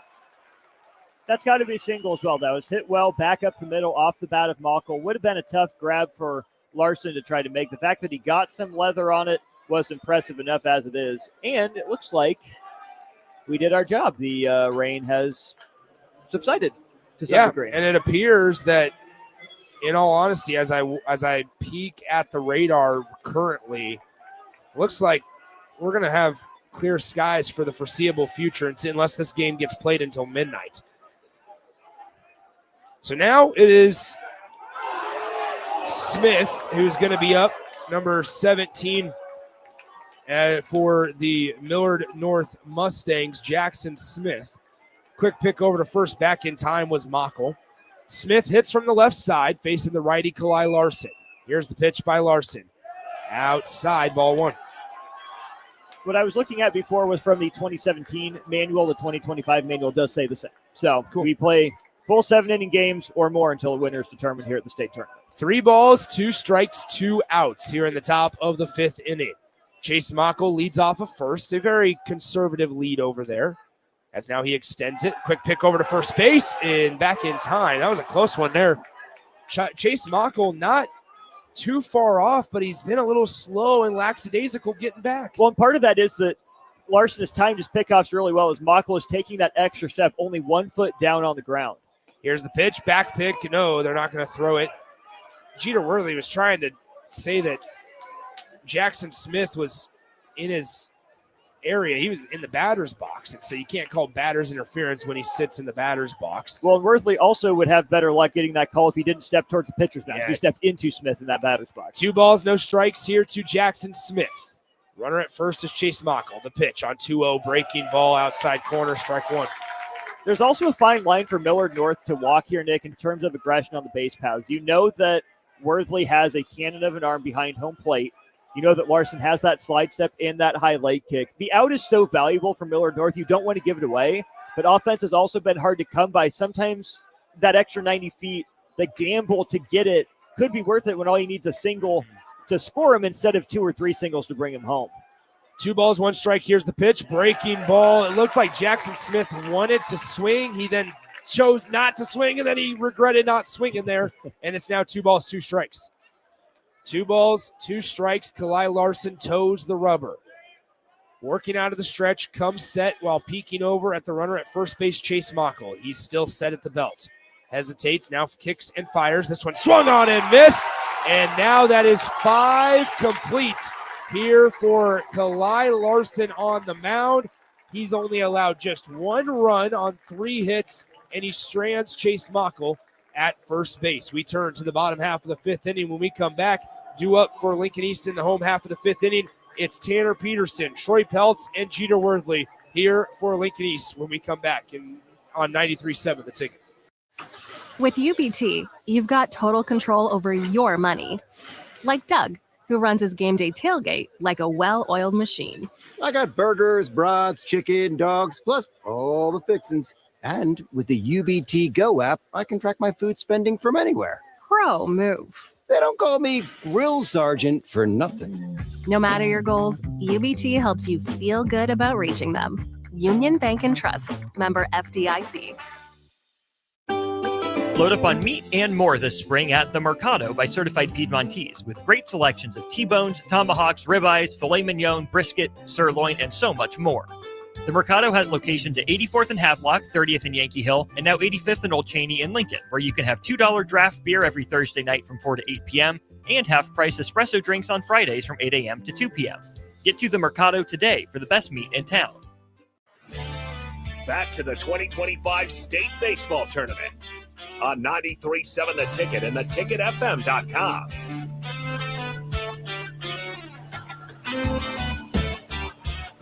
Nick Sainert, Austin Norman with you here as we enter the bottom of the 5th inning. Due up for the Spartans in the home half of the 5th. It'll be hitters 9, 1, and 2. Tanner Peterson will start us off. He walked back in the 2nd inning, then ended up was pinch ran for, but he won't be able to now this time unless they want to substitute him out. He can only re-enter 1 time, and they've already used it. So Tanner Peterson leads things off as he watches strike 1 on the outer part of the zone, 0-1. If you would have told me after the 2nd inning that Wade Spencer would still be pitching into the 5th, I don't know what my reaction would have been. Probably disbelief. No balls, 1 strike, nobody out here in the bottom of the 5th inning. It's 3-1 Lincoln East. Here's the pitch on the way from Spencer. He lost control of that one, sent it to the backstop, and we'll have it even, 1 ball, 1 strike.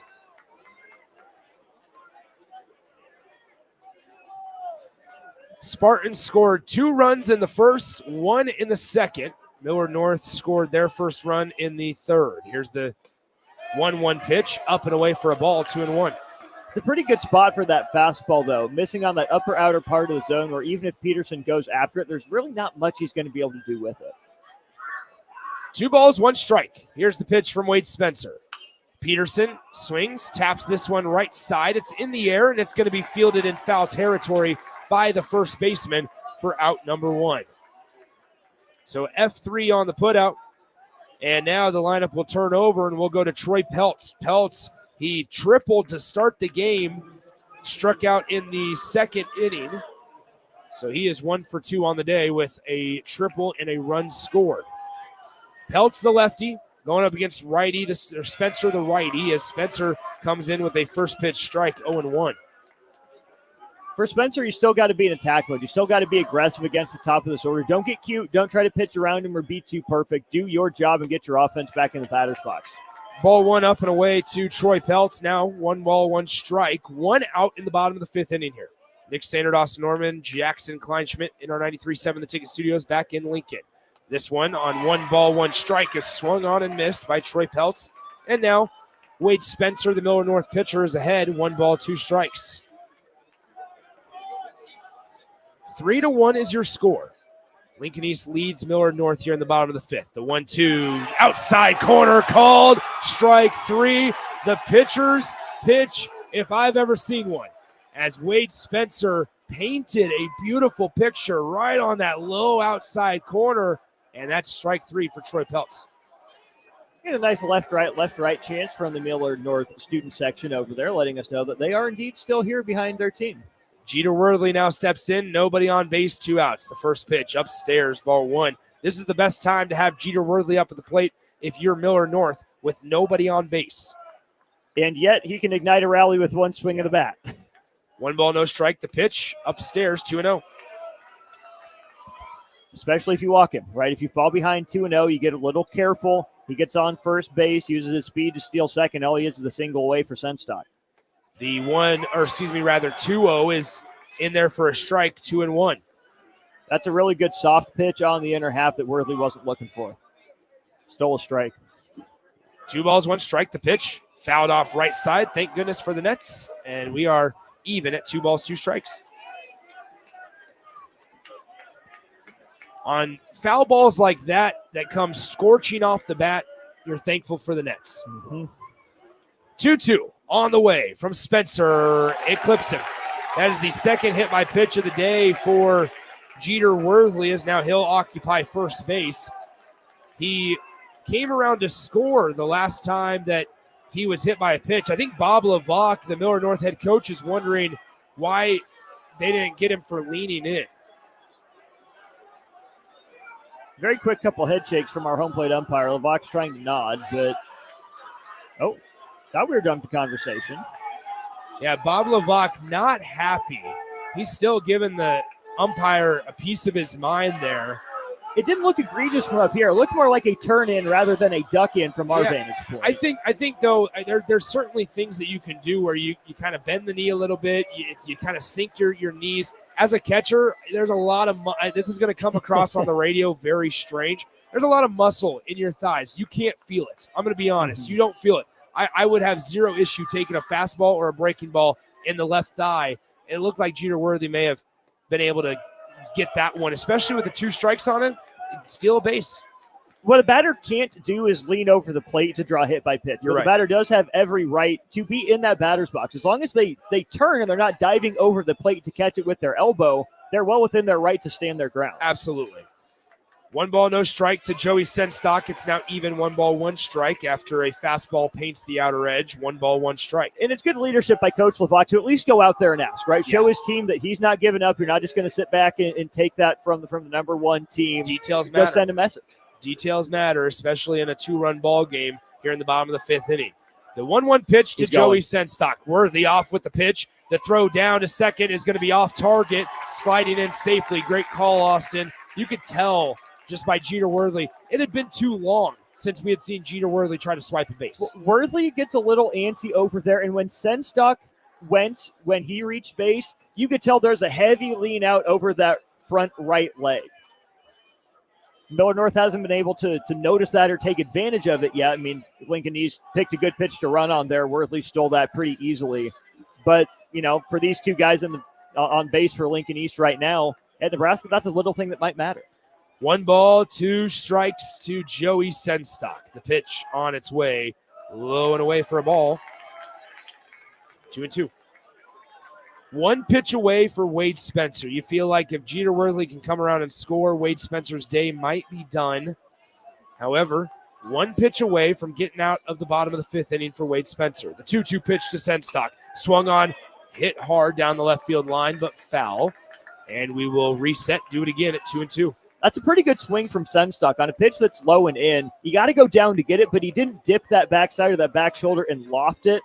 All things considered, that was on a pretty good line based on the swing plane he had to go to.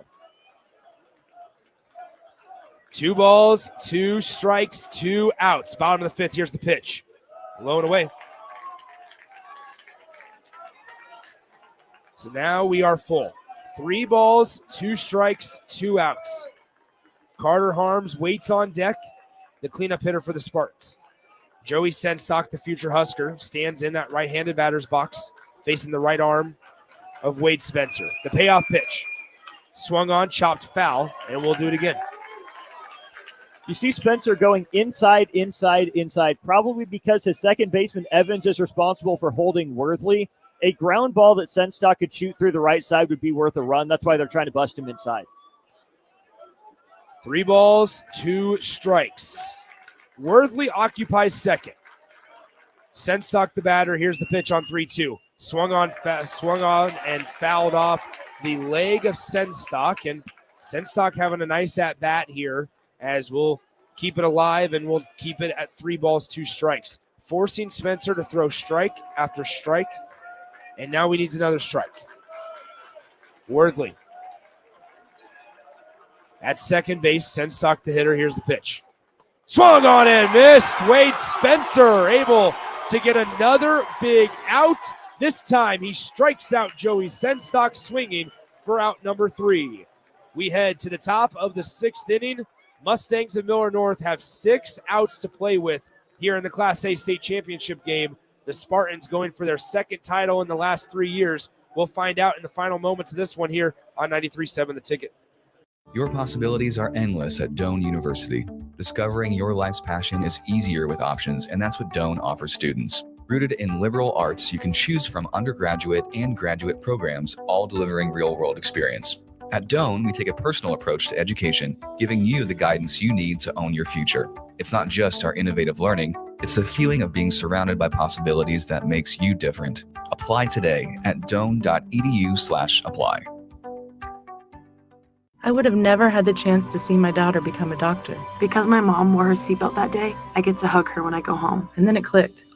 Because I wore my seatbelt, I learned that one moment in time can change a person's life forever. Brought to you by NDOT Highway Safety Office. The day we were hit was the second to last day of our high school careers.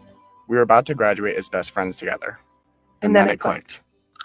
Because we wore our seatbelt that day, we still get to experience life together. Brought to you by NDOT Highway Safety Office. Back to the 2025 State Baseball Tournament on 93.7 The Ticket and theticketfm.com.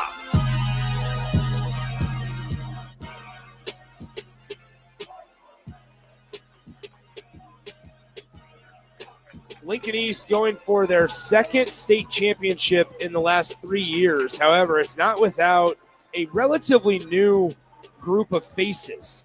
They graduated 13 seniors off of a team that lost 4-3 to Millard West in last year's title game. But they're right back in it, Austin. That they are. East on defense right now behind Kalai Larson in the batter's box for Millard North, 2, 3, and 4. That's Ripken Fleck, Marcus Hankins, and Caden Schaefer, if you're keeping track at home. Fleck, 0 for 2 today, flew out to left, reached on a fielder's choice. He's down in the count 0-1 after going after the first pitch. Watches that one outside, 1-1. Feels like you're in the stage of the game where the goal for Millard North is to grind out at bats, see as many pitches as you can, wait for Larson to make a mistake. Here's the 1-1. Fleck was out in front of that when he fouls it off towards Lincoln East side of things on the third baseline, 1-2. Fleck, Hankins, and Schaefer, a good spot to be at if you're Millard North to start this rally. Should they reach, it would be Alex Burrish. Larson holds his glove in front of his face. Now we got time called by Ripken Fleck. Larson hasn't flinched from the mound. He has held his ready position in his windup the entire time. He gets the sign from Worthley. Here comes the 1-2. Chop to third. Harms on the backhand. Olay gets past him. Big turn around first from Fleck, but he'll slam on the brakes. He is at first. I think that's going to go down as an error on Carter Harms. No need to try and backhand that one. No, you don't need to backhand it. Turn and body it up, young man. Turn and body it up. Even if you don't field it cleanly, that's a tough in-between hop. I think maybe the moisture in the grass is also causing the baseball maybe to skip a little bit more. It creates a little bit more unpredictability. You just allowed a leadoff base runner on because of your unwillingness to use your chest and maybe just drop that one down and keep it in the infield. Either way, we know Kalai Larson, a little bit of a different pitcher, different operator. When guys are on base, gets a little more antsy. We'll see if that affects Lincoln East here. The official scoreboard right now says it's a hit for Lincoln East. Curious to see if the Lincoln East portion of that is correct, and it'll move to the error column if they'll push it up one to the Mustangs column. But on the first pitch, Larson misses low to Hankins. It's 1-0. Dangerous hitter at the plate for Millard North. He of the 374 average. Catcher designated hitter Marcus Hankins. That one skips away from Worthley. He's still going to throw it down to second base. Fleck did not get a great ball dirt read on that, but he slides into second base. He's 180 feet away in scoring position. That ball bounced off Worthley's chest plate, went behind Hankins by a few feet, almost to the edge of the dirt in the circle surrounding home plate. Now Jeter Worthley having some issues with his helmet. Seems like they're fixed. On a ball that got that far away, Worthley made that a closer play than expected. Yep. That's not a great read by Fleck, but good athleticism, quick out of the stance by Worthley. But now here's Hankins with a 2-0 count in his favor. What sort of damage can he do? He's driven in 26 runs on the year, leading RBI man for the Mustangs. Fastball low from Larson, 3-0. Larson uncomfortable on the mound when guys are on base. And that maybe is just a thing that comes with experience, Austin. I mean, we're talking about a sophomore on the mound. He's got a guy in scoring position, hasn't had to face this type of adversity a whole lot tonight. Only one other time has a runner been in scoring position here. Hankins gives the bat a waggle. Fleck really dancing around there at second base. Up and in. First two runners aboard for the Mustangs in the top of the sixth.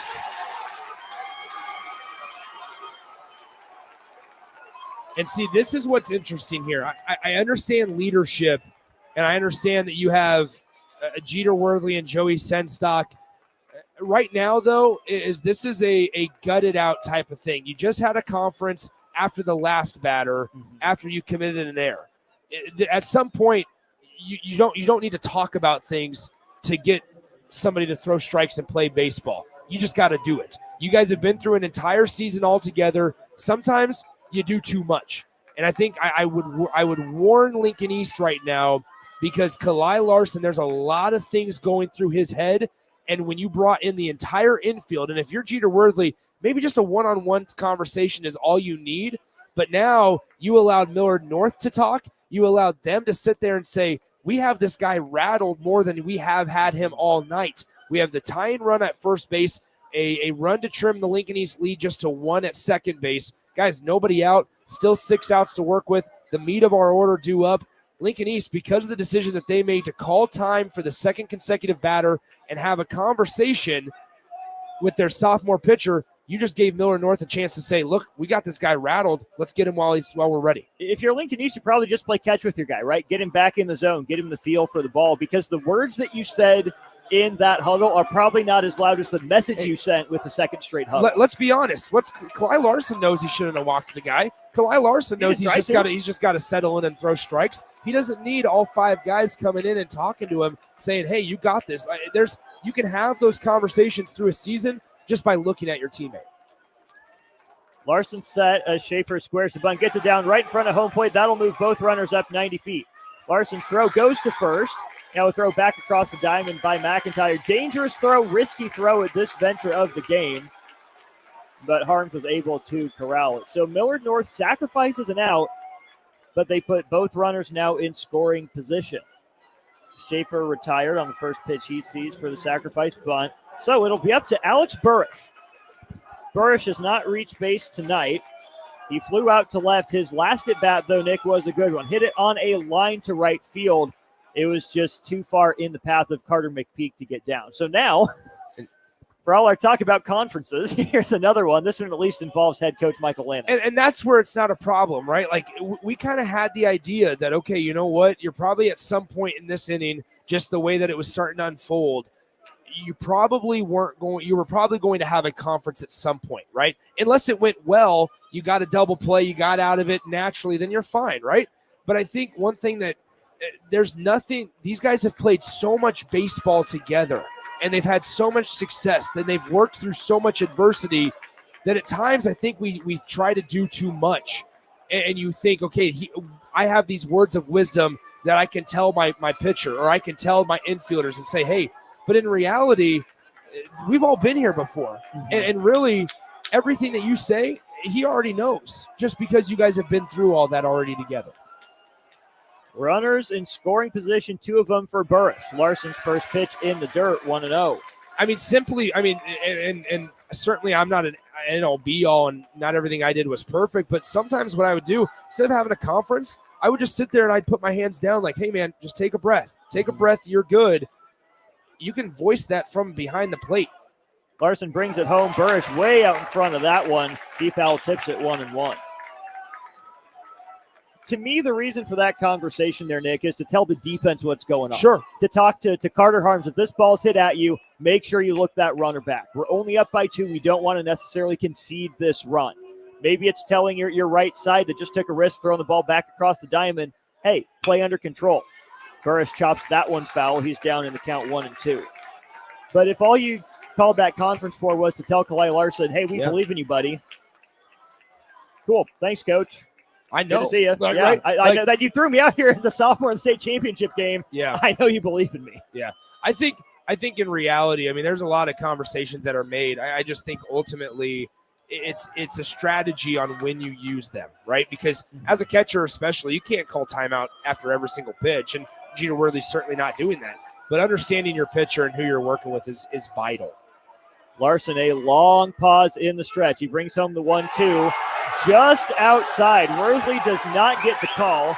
He stabbed at it a little bit, came out of his stance like he thought he was going to get it, but instead the count's even, 2 balls and 2 strikes.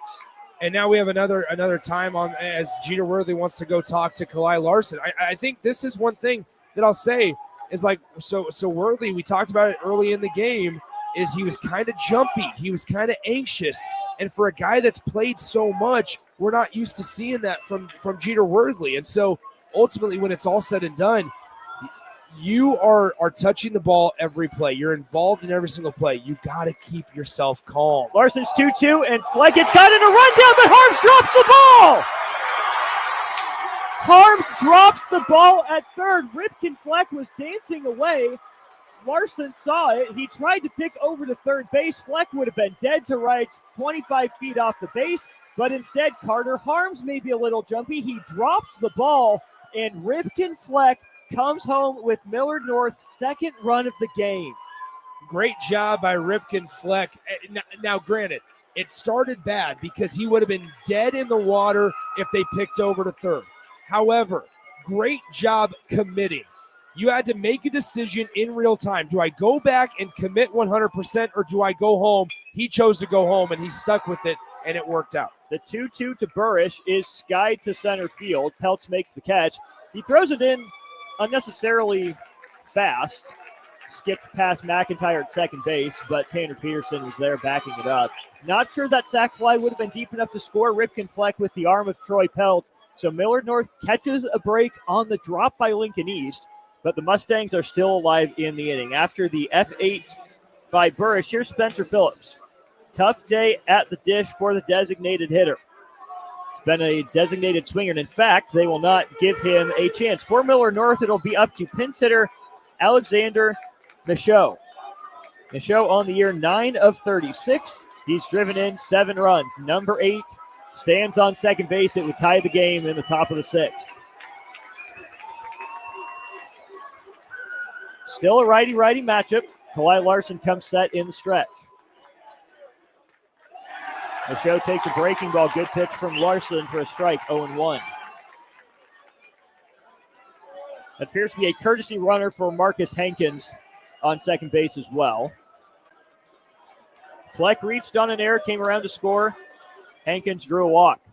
Larson's breaking ball shot up the middle and through. Making the turn is the courtesy runner. Pelch's throw home is high and late. Millard North has tied this game at 3.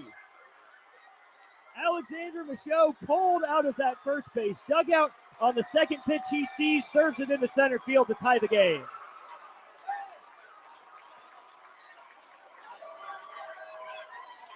All Millard North had to do was get a guy on base. Kalai Larson is a different pitcher. He operates differently when a guy is on base. He gets nervous. You can tell in his rhythm, in his pace, in the way that he lifts his leg. He's so concerned about mixing up timings, which is crucial at this level, yes. But at times, what have you done through the first 5 innings that's worked out so well?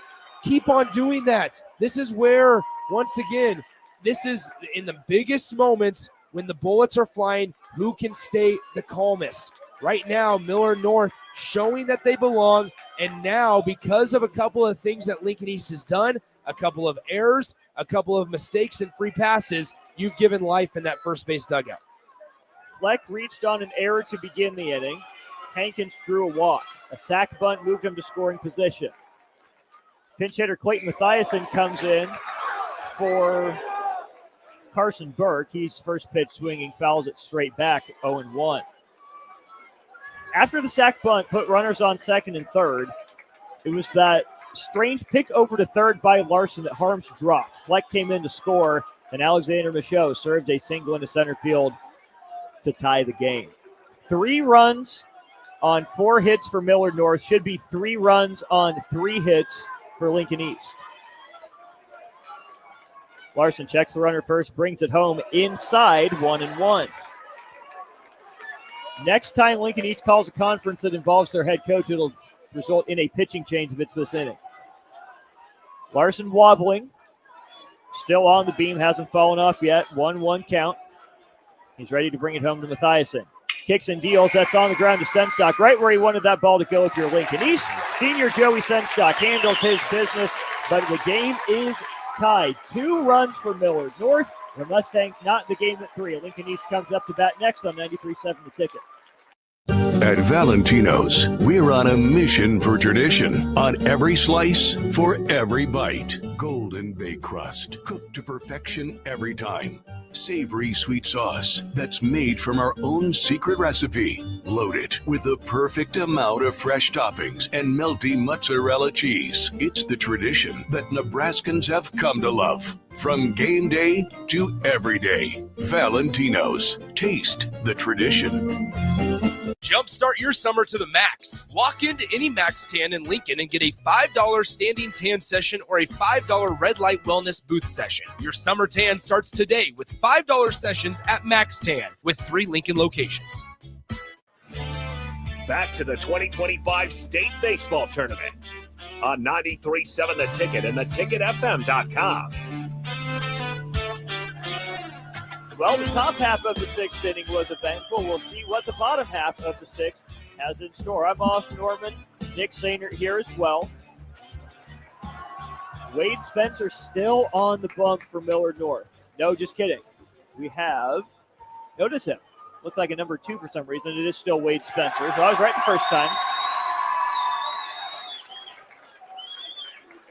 Millard North student section having some fun, as they should. Their team just tied the game in the visiting half of the 6th. The due up here for Lincoln East, it'll be 4, 5, and 6. Harms, Larson, and McPeak. That group has had no success today. 4 strikeouts among them. Harms had 2 crucial errors in the top half of the frame as he takes a fastball outside, 1-0. First, he olayed a ground ball hit at him down the third base line, tried to backhand it instead of body it up, and then he dropped the throw over from Larson that Fleck darted home on. He grounds this one out to shortstop. Mockel up with it across the diamond in time for the first out. Austin, we can sense it here at Warner. The momentum has shifted. Lincoln East had this game in a chokehold the entire ball game up until this point. Even when Millard North scored a run, it still was solely in the dugout of Lincoln East because it felt like a fluke that Millard North, and because of what Lincoln East did, that's how Millard North scored a run.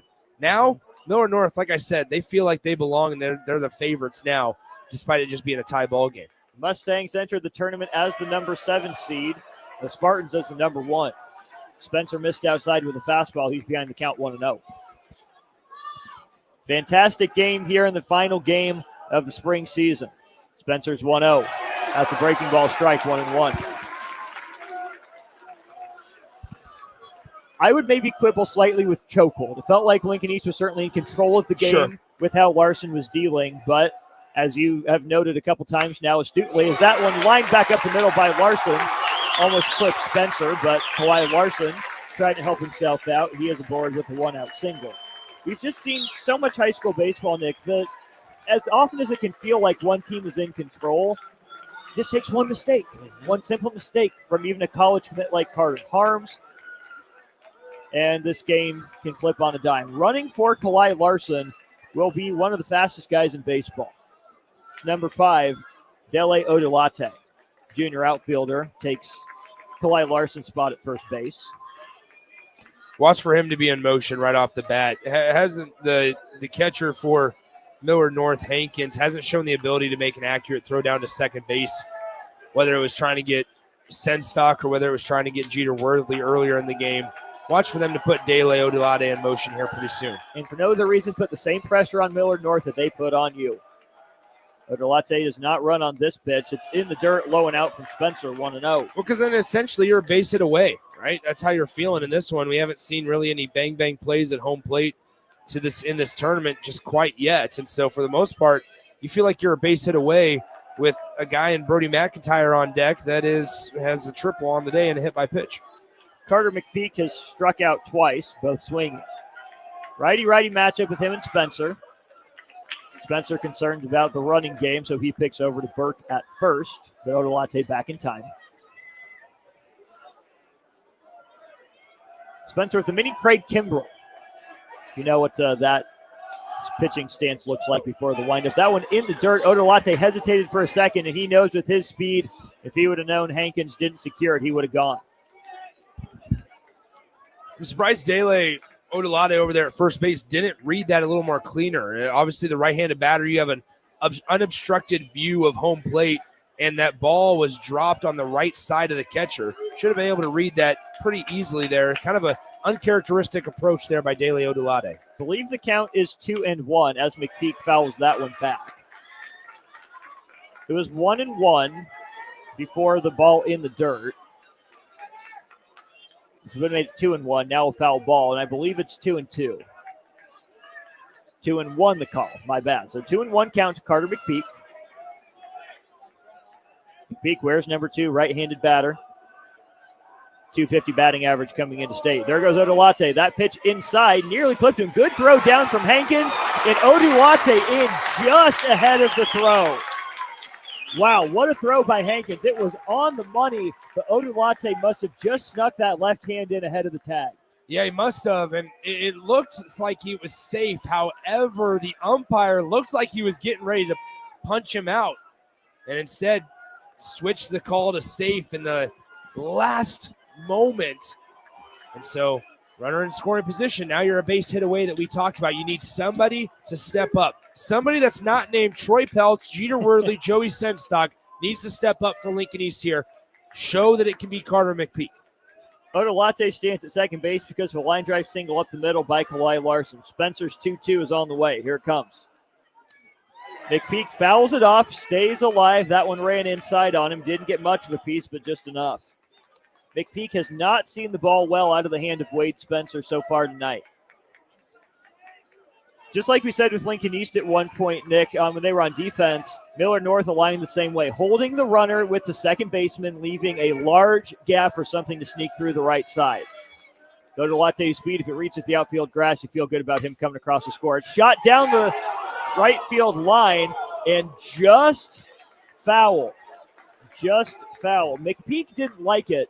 But, Nick, I do think for Lincoln East, that's probably the preferred result. Yes, Odulate 90 feet away and a wild pitch would help, but having a chance to score him on a base hit, not, a productive out only does so much with the runner already at second base. I will say this, Lincoln East loves on a base knock like that or on a hit like that to where it's a normal ground out routine, Lincoln East loves to have the guy at second just automatically round third and go home. They love to take gambles like that. Dele Odulade was rounding third. He was heading home on that one because the defense could get asleep, and they got to make a pressurized throw home in time. It doesn't work out very often for the defense. Lincoln East loves to take gambles like that. Spencer, second 2-2 offering, cut on and missed for the third time tonight. Carter McPeak is down on strikes.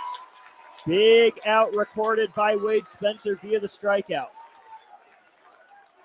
So now for Lincoln East, it's Brody McIntyre striding to the plate. Brody McIntyre tripled leading off the second inning. He was hit by a pitch in the fourth. Now it's conversation time for Millard North. They, the Mustangs that is, sent bodies to the bullpen during that first inning. Not just after the first inning. They called a timeout, visited on the mound during the first inning.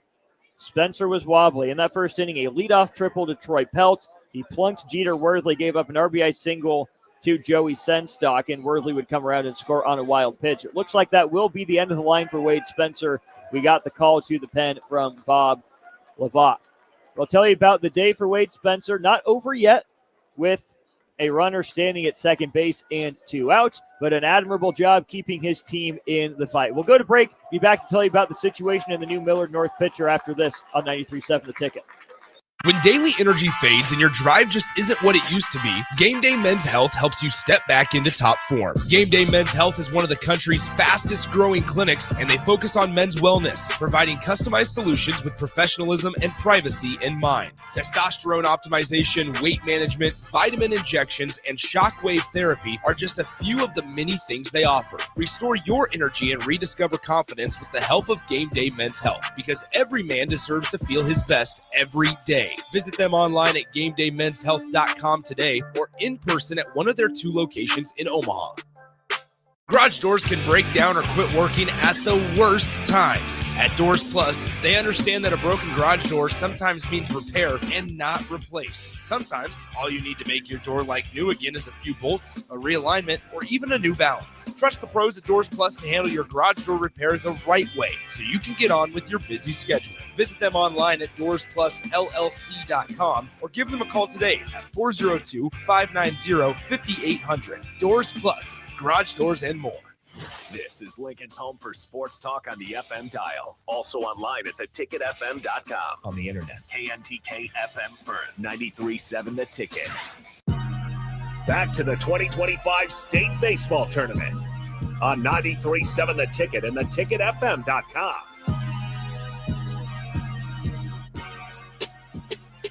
Still awaiting an opportunity to see who the new Millard North pitcher is. Their black uniforms with blue numbers look snazzy, but they do make it hard to tell who the new pitcher out of the bullpen is. It's a number in the teens, and if we go off of that, I would be led to believe it is either Colin Driffel,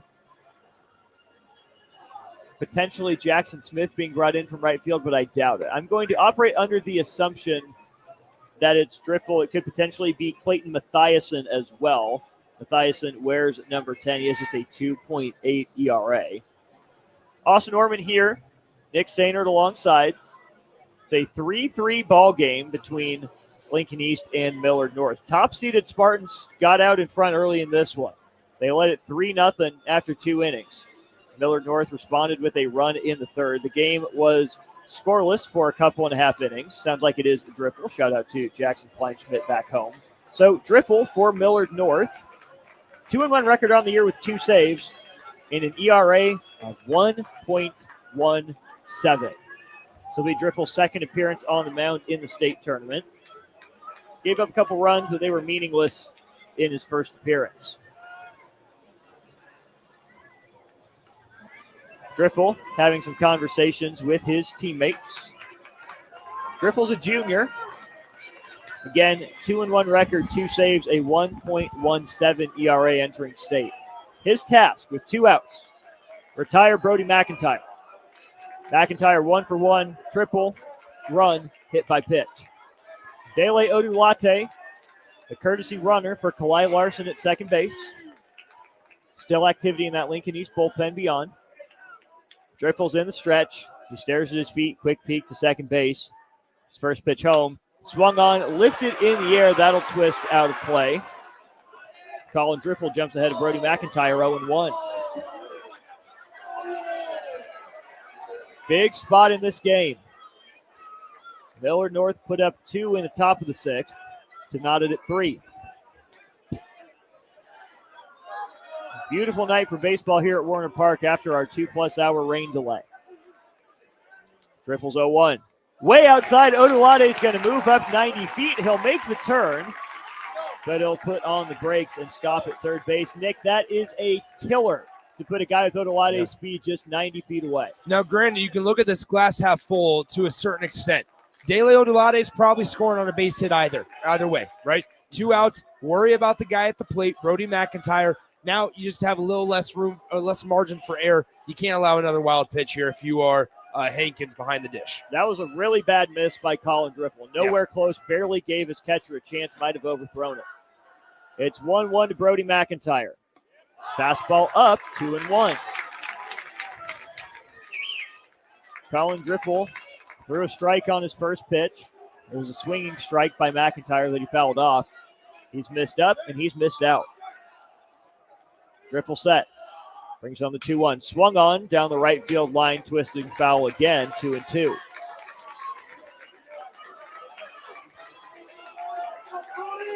Decision time here for Millard North, Nick. The fastball hasn't been controlled yet, but the breaking ball led to the wild pitch. I would say fastball. I think fastball. McIntyre's been late on it, fouled it off to the right side both times. Driffel peering into the glove of Hankins, and now McIntyre will call time. This is about location. This is about finding a spot, hitting it. If you're Hankins behind the plate, you have to be firm. You have to be firm. Help your pitcher out. Get out of this inning. Get to the 7th. Driffel ready to bring home the 2-2. Big leg kick deals. Fastball in the dirt. 3-2. You feel like you can get a grip with that breaking ball. Maybe you throw it on 3-2. You got a base open. Lewis Cockle is on deck. Maybe you're okay with walking him here in Brody McIntyre. Full count pitch up the middle. Mockle gloves it. Gets it over to Burke at first. Chase Mockle slides the feet, and Millard North will come to bat in the top of the 7th in a game tied at 3. High drama here in Class A State Baseball's title game. Can't wait to see how this one concludes. Stick with us late night here on 93.7 The Ticket. Hey Husker Nation, this is Todd Euler, 2-time national champion, here to talk to you about Window World Lincoln. At Window World, we specialize in replacement windows, doors, siding, and roofing. Whether you're looking to enhance the beauty of your home or increase its energy efficiency, we've got you covered. And here's the best part. We offer the best for less. Our team is dedicated to providing top quality products and exceptional service at affordable prices. We want to earn your business and make your home improvement dreams a reality. So why wait? Contact Window World Lincoln today at 464-7313 or visit our website at WindowWorldLincoln.com. Window World Lincoln, where quality meets affordability. Lincoln's new craft cocktail lounge is Bar 48 in Lincoln. Located at 2639 North 48th Street, Bar 48 offers everything from cocktails to beer to wine and so much more. With summer right around the corner, you can always enjoy Bar 48's frozen beverages. Follow them on Facebook to stay up to date on their live music performances every Saturday night. Make plans to visit Bar 48 on North 48th Street in the heart of the University Place neighborhood today. Back to the 2025 State Baseball Tournament on 93.7 The Ticket and theticketfm.com. What a way to conclude state baseball here in the state of Nebraska. Austin Orman here on the right side of the booth, Nick Sainer on the left side. We had to wait a couple extra hours for it as rain rolled through the Omaha metro area. But Nick Sainer, no place I'd rather be than watching this fantastic baseball game into the 7th. Yeah, it's been absolutely everything we could have asked for and then some. Millard North scores 2 in the top of the 6th. Here we are in the top of the 7th, and we're tied 3 apiece. Here's the pitch on the way. Breaking ball. Kalai Larson's still in there, and he's get to called strike 1, 0-1 to Tanner Evans, the 8-hitter. It's 8-9-1 due up for Millard North. Here's the pitch from Larson. Breaking ball. It's going to be a soft grounder to second base. McIntyre allows it to come to him a little bit. and he fires it over to first base in time for out number 1. McIntyre ends up making the right read. I was a little worried from here that I was going to hit the lip and take a funny hop on it. Yeah. On a City of Lincoln field, you have to worry about that. I think at Warner Park, not so much. But yes, I get your point.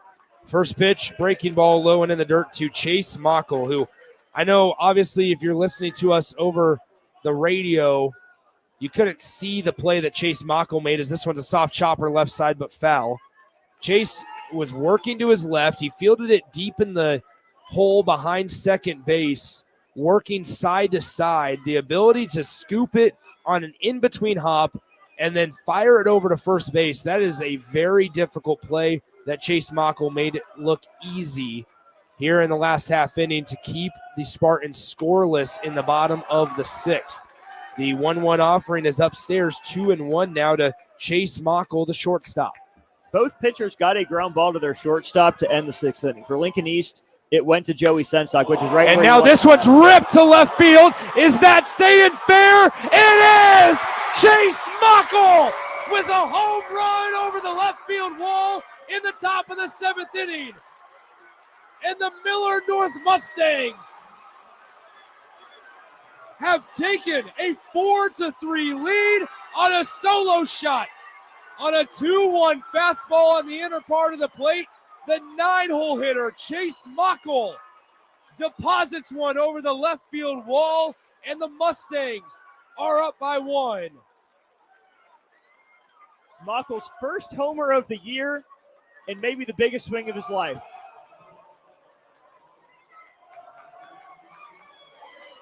Chase Mockel with the wind at a complete standstill. Just put Millard North on top, and now here a leaping catch by Senstock at shortstop, as that'll be out number 2. A good bounce back by Kalai Larson. But ladies and gentlemen, that ball was crushed down the left field wall. And Chase Mockel has given Millard North a 1-run lead with now 2 outs in the top of the 7th inning. Here's the pitch. On the way, swung on, fouled back by Ripken Fleck. Chase Mockel. The Mockel mash. I cut you off in the middle of your sentence, Austin, but my goodness, that ball was elevated as now Carter Harms is going to body this one up. It bounces, takes a funky hop, and reaching first safely is Ripken Fleck. And ladies and gentlemen, old momentum is no joke. And Millard North has all of it right now here in the top of the 7th inning as they now lead 4-3. Mockel hit that pitch that was gone as long as it stayed fair. Smith goes after the first one, hits it on a line that Senstock has to time his hop perfectly for. And then Ripken Fleck, first pitch swinging, hit it pretty hard to Carter Harms, but he pulled his head, didn't pick it like he did a previous play earlier this game. And now we have time on the mound as Michael Lanick is going to go talk to his sophomore, Kalai Larson. They're going to rush number 17 for Lincoln East, Isaac Burgess, out to the center field bullpen. We're going to see if Coach Lanick's going to make a change here. It doesn't appear so quite yet. But that ball, with no wind, he sends it over the left field wall. And now it does look like they are going to go to Isaac Burgess. So instead of him jogging out to the bullpen out in center field, Michael Lanick called him back. Is he going to the bullpen? Or where's he going? Someone's grabbing a different glove. That's Cockle. So Burgess is in the bullpen. Yes. Oh, he's in left field. Burgess is in Yes. left field, and it's Lewis Cockle coming to the mound in relief of Kalai Larson. So Lewis Cockle is coming to the mound in relief of Kalai Larson. Kalai Larson started this game and was dealing until an error on the third baseman in the top of the 6th allowed Ripken Fleck to reach. They followed that up with a walk. Runners were on first and second with nobody out. And Caden Schaefer, the cleanup hitter, this is understanding roles and understanding importance of team at-bats, the cleanup hitter, Caden Schaefer, sacrificed his at-bat on a bunt to move 2 runners in scoring position. Mashad ended up hitting an RBI single. That made it a 3-3 ball game. And then a solo home run over the left field wall by the 9-hole hitter Chase Mockle has put the Millard North Mustangs on top by 1, 4-3. So Lewis Cockle will come in. Cockle on the year, a senior, hitting is a 4-0 record, a 0.73 earned run average. Throws from the right side. He's going to be tasked with the third hitter in the Millard North lineup, Marcus Hankins. Hankins so far 0 for 2. The most important thing for Millard North right now is the fact that they have one more on the scoreboard than Lincoln East does. Holy cow. Let's also throw this out there. Burgess will not see the plate. Yeah, they're too far away. If we were to get to that spot in Lincoln East order, they would have already won the game. 4-3 your score. Millard North out in front by 1. Marcus Hankins steps in. Lewis Cockle's first pitch is outside, ball 1. Standing at first, Ripken Fleck. Caden Schaefer, the cleanup hitter, is on deck for Millard North. 1 ball, no strikes, 2 outs, top of the 7th. Cockle comes set and fires. Outside, ball 2. This is one thing you cannot afford if you're Lincoln East. You cannot come in and walk Marcus Hankins to put Ripken Fleck, who runs well in scoring position, for your cleanup hitter. 2 balls, no strikes. 2 outs in the top of the 7th inning. Here's the pitch. Strike 1. Folks here at Warner sitting on pins and needles, anxiously awaiting every single pitch. 2 balls, 1 strike. Outside corner, strike 2. Marcus Hankins going to need to take the bat off his shoulder at some point. Nick, that Millard North dugout is really feeling itself. It feels like it's the bottom of the 7th already, but we still got a long 3 outs to get. 2 balls, 2 strikes, 2 outs. Here's the pitch. In the dirt, 3-2, we're full. And this is where, looking down at that Lincoln East dugout, everyone's on the railing. We see some slouching, not a lot of encouragement going on. They're shell-shocked right now, and I don't blame them. They felt like they were in full control up until the top of the 6th inning. Here's the 3-2. Upstairs, he walks him. So Lewis Cockle has come in, and he walks Marcus Hankins in the first batter that he sees, which now allows Ripken Fleck to move into scoring position with 2 outs here in the top of the 7th.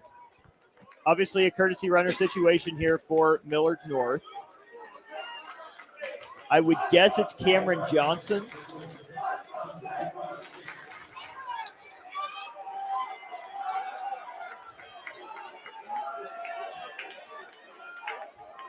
So now stepping in, it's Caden Schaefer, the cleanup hitter.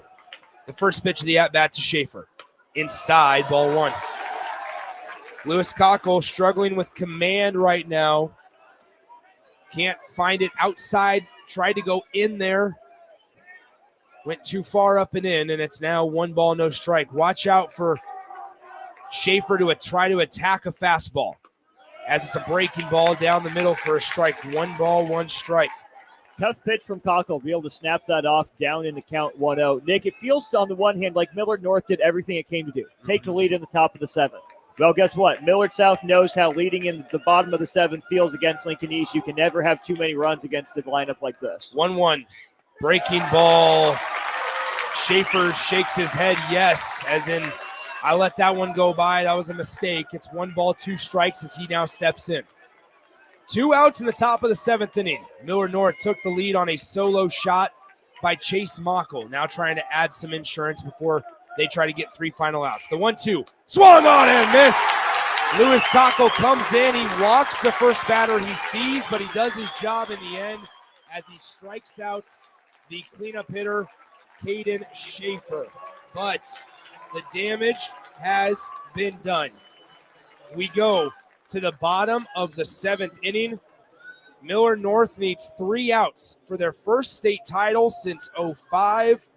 But Lincoln East has hitters 8, 9, and 1 due up here in the home half of the 7th inning when we come back here on 93.7 The Ticket. At Raising Cane's, we focus on being the best at one thing and getting it right every time. Which is why every chicken finger meal we serve is marinated, hand-battered, cooked to order, and made just for you. Quality isn't complicated, and our menu is proof. Raising Cane's chicken fingers, one love. Skip the line and order with our app or online. Your possibilities are endless at Doane University. Discovering your life's passion is easier with options, and that's what Doane offers students. Rooted in liberal arts, you can choose from undergraduate and graduate programs, all delivering real-world experience. At Doane, we take a personal approach to education, giving you the guidance you need to own your future. It's not just our innovative learning, it's the feeling of being surrounded by possibilities that makes you different. Apply today at doane.edu/apply. Back to the 2025 State Baseball Tournament on 93.7 The Ticket and theticketfm.com. Here we go, bottom of the 7th inning. It's Lewis Cockle up to hit against Colin Driffel. Driffel going to be attending University of South Florida, but first trying to win a championship as the first pitch is a slider that's in there for a strike, 0-1. Also, let me walk back a previous comment. There is a chance that Burgess would have to bat because Lincoln East now trails. No balls, 1 strike. Here's the pitch to Cockle on 0-1. Upstairs, 1-1. Tanner Peterson is in the on-deck circle, the 9-hole hitter. Lewis Cockle, though, he is 0 for 2 today. Correction, 0 for 1. 1-1 pitch is upstairs, 2-1. Driffel's got to finish down the mound. He's not getting all the way down, not following through. If you're Millard North here, the number 1 priority, no freebies, no free passes. 2 balls, 1 strike. Driffel comes set, the pitch. Upstairs, 3-1. 3 passes are what started the rally for Millard South in the 6th. Millard North scored 2 runs in the 6th, 1 in the 7th to go with their 1 run that they scored in the 3rd. They lead at 4-3. The 3-1 offering from Colin Driffel to Lewis Cockle. It's in the dirt.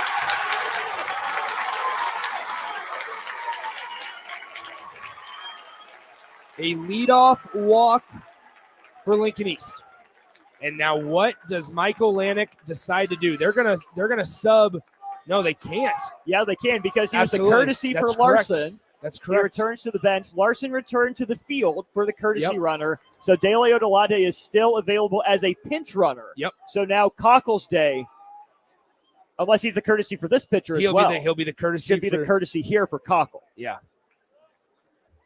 So they're going to put Dele Odulade into run for Lewis Cockle. Michael Lanick having a conversation with Dele Odulade and Tanner Peterson. Peterson will be due up. Odulade will replace Cockle at first base. Odulade swiped second the last time he was in as a courtesy runner. Now, what does Michael Lanick decide to do? He has the top of his order due up after Peterson in Troy Peltz and Jeter Worthley, as well as Joey Senstock. Peltz 1 for 2, Worthley 0 for 1 on the day. Dele Odulade over there at first base. Colin Driffel on the mound. To me, Nick, you need the run, but you only have 3 outs to work with. The bunt is a very risky proposition. He squares. It's to the backstop, and Odulade will move to second base as now, I'll be honest, Austin, I'm bunting now. I'm not bunting. A base hit scores it. What do those 390 feet do? Maybe it a allows wild you to get pitch, another 90 feet. but at the cost of an out? Peltz hasn't done anything since he tripled in the first. Worthley's been plunked twice and went 3U. The out is so valuable right now. We're having a conversation between Bob Levac and the catcher for Millard North, Marcus Hankins. They're going to have a conversation here. I think Hankins was initially trying to say that ball might have hit the bat of Tanner Peterson. Levac's going to have to sit down in the dugout, and all four umpires are having the conversation just shy of the pitcher's mound. It's hard for us to hear that up here, especially if it's off the knob like that would have been as Peterson's bailing out of the way. Also hard for us to tell from our angle if there was change of direction from that ball.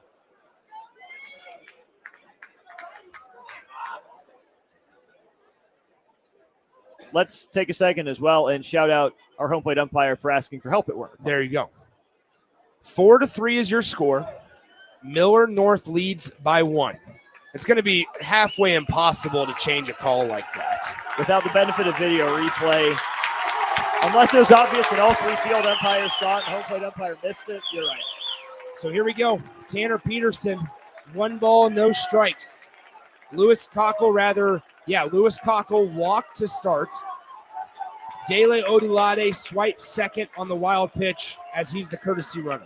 Corners in expecting bunt, like you said. 1 ball, no strikes. Here's the pitch as Driffel comes set. He squares. He bunts it, and it's going to be an absolutely perfect bunt as it sits on the foul line. Tanner Peterson, his bunt down the third base line, sat on the chalk. What a bunt. And now the ideal situation as Peterson will be subbed out. There will be a pinch runner. It'll be number 44 for the Lincoln East Spartans, Brady Hannes. And Peterson skipping off the field as he pumps the crowd up behind the third base dugout. And so now Troy Peltz will come to bat. Hannes will be at first base. Odulade's at third. And Lincoln East has nobody out in the bottom of the 7th inning as they trail by 1. Your 2 favorite words on a bunt are foul and perfect. It was perfect. It leaned foul, but the rotation of the ball brought it back right onto the chalk, and it was just the perfect distance as well. Hard enough to make the pitcher get it, but soft enough that it couldn't be the third baseman. The infield comes in. I'll be very interested to see what they do if Brady Hannes swipes second base. They have to keep the middles guys back. At least the shortstop. So here you have it as the 3 of the 4 infielders are in. This one swung on, hit well into the gap, into left center field. Dele Odulade will score. Rounded second is Hannes. They are going to hold Hannes at third, and Lincoln East has the winning run 90 feet away. As for the second time tonight, Troy Peltz comes through. He led the game off with a triple, and here in the bottom of the 7th inning, he has a game-tying RBI double, and Lincoln East has the winning run 90 feet away in the form of Brady Hannes. And nobody out. They have 3 chances to move a runner 90 feet. Nick, I thought Hannes had a chance to score after the left fielder spiked that throw. That was not a good relay throw, but Coach Lonick over there at third base decides to play it safe. With 2, 3, 4 due up, no need to try to force the issue. Troy Peltz already at second base. I would have blamed him for the send. But now, if I'm Millard North, I issue an intentional pass to Worthley to set up a force at every base. So they are going to intentionally walk Jeter Worthley, and now it rests in the hands of future Husker and Lincoln East Spartans shortstop Joey Senstock. We are tied at 4. Lincoln East led at one point 3-0, then they led 3-1. It was tied up after the top of the 6th at 3 apiece, and then a solo shot by the 9-hole Chase Mockel gave Millard North the lead. But Troy Peltz, the future Iowa Western Reaver, just hit a gap in left center field for an RBI double. We're tied with the bases loaded. Swung on, fouled off to the right side, 0-1. Outfield shallow, so Blue doesn't fall in. Infield in to take a ground ball to home. A productive out does the trick for Lincoln East. No balls, 1 strike. Nobody out in the bottom of the 7th. Infield playing at the cut. Senstock, the righty, against the righty Colin Driffle. Here's the pitch. It's in there, strike 2.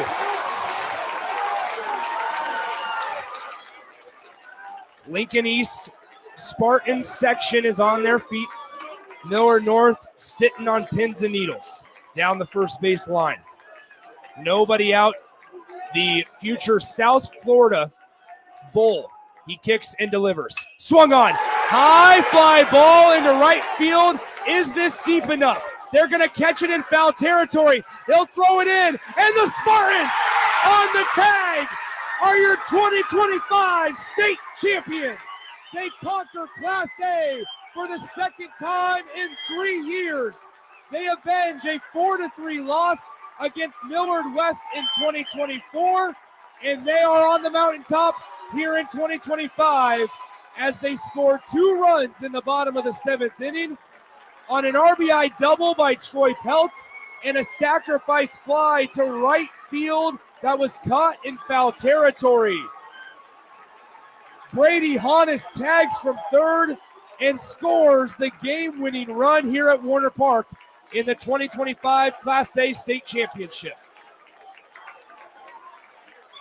For the second time in 3 years, the Lincoln East Spartans stand alone at the top of the Class A bracket. And they win this one over the Millard North Mustangs by a score of 5-4. What an incredible way to cap the season, Nick. Back and forth, there was pitching, there was offense, timely defense, timely hitting, heroics from both sides. Maybe the most incredible high school baseball game I've ever witnessed. And I don't say that lightly. Lincoln East scored 2 runs in the first. They added 1 in the bottom of the second, and then 2 in the bottom of the 7th. Millard North struggled to get anything going against the sophomore Kalai Larson. They scored 1 run in the top of the 3rd. They scored 2 in the top of the 6th. They were tied going into the top of the 7th.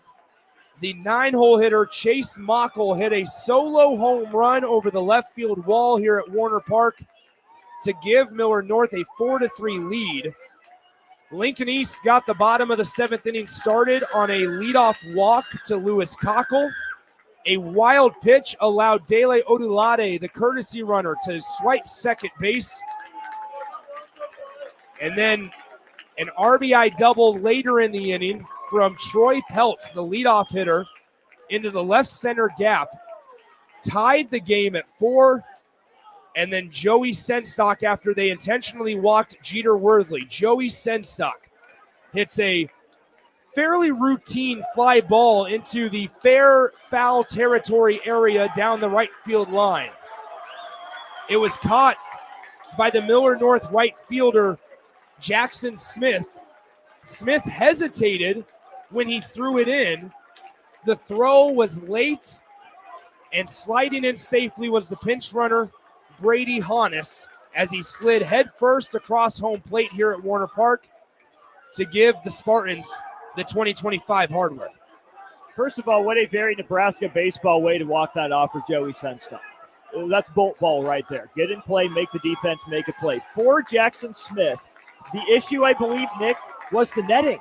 The netting that extends all the way down there. I think the transfer was clean. To me, it looked like he hit his hand on the net. It took him by surprise. Jackson Smith has a borderline elite arm. He showed it off a couple times here today.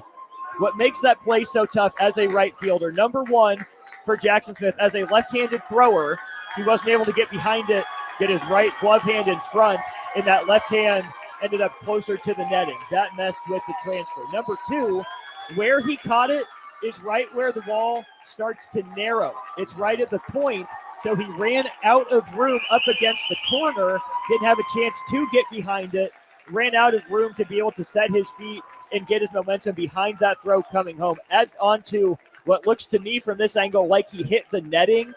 He wasn't able to get the ball out cleanly with his momentum at a stop, both from his bottom half and his top half of his arm. That's why that throw traveled up the first baseline into foul territory and was a few steps late.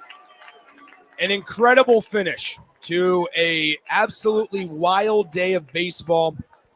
It all started with Malcolm defeating Central City Centura 10-0 earlier today. It was then followed up by a really well-played, high-level baseball game between Gretna East and the Bennington Badgers that saw Gretna East win 2-0 and capture their first state title in school history. After a 2-hour and 5-minute rain delay here at Warner Park, the Lincoln East Spartans, they are victorious.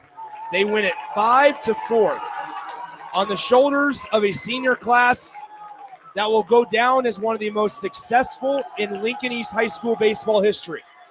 Jeter Worthley, Joey Senstock, and the rest of the seniors on this Lincoln East Spartans squad, head coach Michael Lanick, they capture their second state title in school history and the second state title in the last 3 years. For the Millard North Mustangs and head coach Bob Levac, they will wait and try to capture it for the first time since 2005 next season. A good crew is returning for the Millard North Mustangs, but after they take the lead in the top of the 7th and they walk the first batter in the bottom of the 7th and allow a walk-off sacrifice fly, they will be the 2025 runner-up here in Class A. Austin, final thoughts on this tournament as a whole, on the day of state championship baseball, and just the high school baseball scene in the state of Nebraska? Well, if you weren't watching high school baseball before, please consider this your wake-up call. Thank you to everyone who has been tuned in here on The Ticket. We try to talk about it when we get the chance, just how high a level the talent is throughout the state of Nebraska. We saw college commitments in all 3 games today, all throughout the tournament, Class C, Class B, and now Class A. When you look at the day in general here, Nick, you got the blowout to start things out, but still an impressive blowout by Malcolm to cap a three-peat. Not easy to do regardless of the level, regardless of the sport. Malcolm retains its crown on top of the Class C throne. Class B, a first-time winner in Gretna East. Bennington was game, but that was the business-like game. Austin Copeland dealt all day long. To see his incredible pitching performance against Waverly on Tuesday, to come out and back it up, to time it out perfectly with a number of pitches, to come out and be able to do it twice in a row with that much pressure on the line. Incredible stuff from Austin Copeland. And then somehow the games got better. You saved the best for last. It looked like Lincoln East was on its way to a no-muss, no-fuss, tight, compact 3-0 win. You thought Millard North would have a rally in it. They did. They only got one. Felt like Kalai Larson dodged the bullet. But then it's the free passes, it's the mistakes, even from the top teams in the state. That's why you put the ball in play, make the defense make plays. Lincoln East didn't there in that 6th inning, but they escaped with the game tied. And that's where he felt like, man, did Millard North miss its shot? But then Wade Spencer, Colin Drift will come out. They throw a scoreless bottom of the 6th. And we were so close to the heroic moment being in the first base dugout. Chase Mockel, the 9-hole hitter, a scrawny little shortstop, hasn't homered this season, cranks a fastball from Kalai Larson out beyond the left field fence. He got all of it. He didn't miss. But we said this when it was happening. We'll say it again now. Millard North only got one.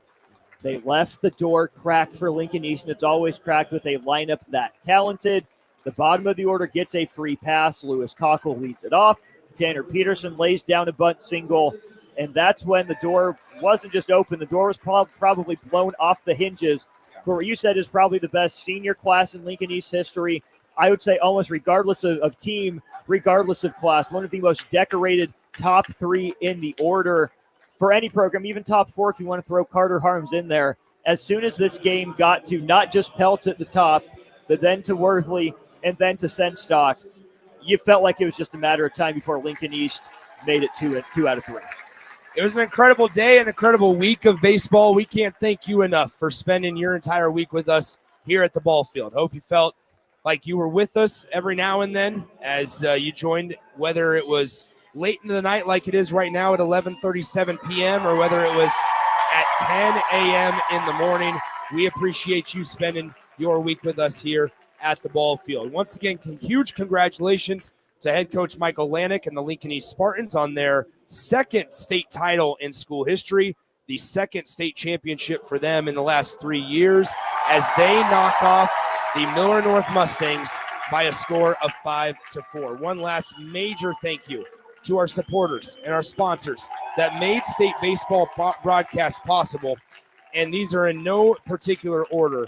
And Doane University, the NDOT Highway Safety Office, Game Day Men's Health, Raising Cane's, Max Tan, and Matt Talbot Kitchen and Outreach. We appreciate their support for, like I mentioned, making high school baseball broadcasts possible. It's been a blast bringing you all the 2025 state baseball tournament coverage. Thank you so much to obviously DP starting at the top, but our producers and our guys back in our 93.7 The Ticket studios in Lincoln, Jackson Kleinschmidt, Harrison Arns, and Jake Bachhoven. Thanks to my guy Austin Norman for joining me the entire week. It's been a pleasure, my friend, and we will talk to you next year from the 2026 state baseball tournament. But for now, Lincoln East celebrates. Lincoln East, Gretna East, and Malcolm, your 3 state baseball champions in classes A, B, and C, respectively. We'll talk to you soon, and good night from Warner Park. Give your furnace a break with the help of Heartland of Nebraska Windows. Heartland of Nebraska Windows offers a free estimate, full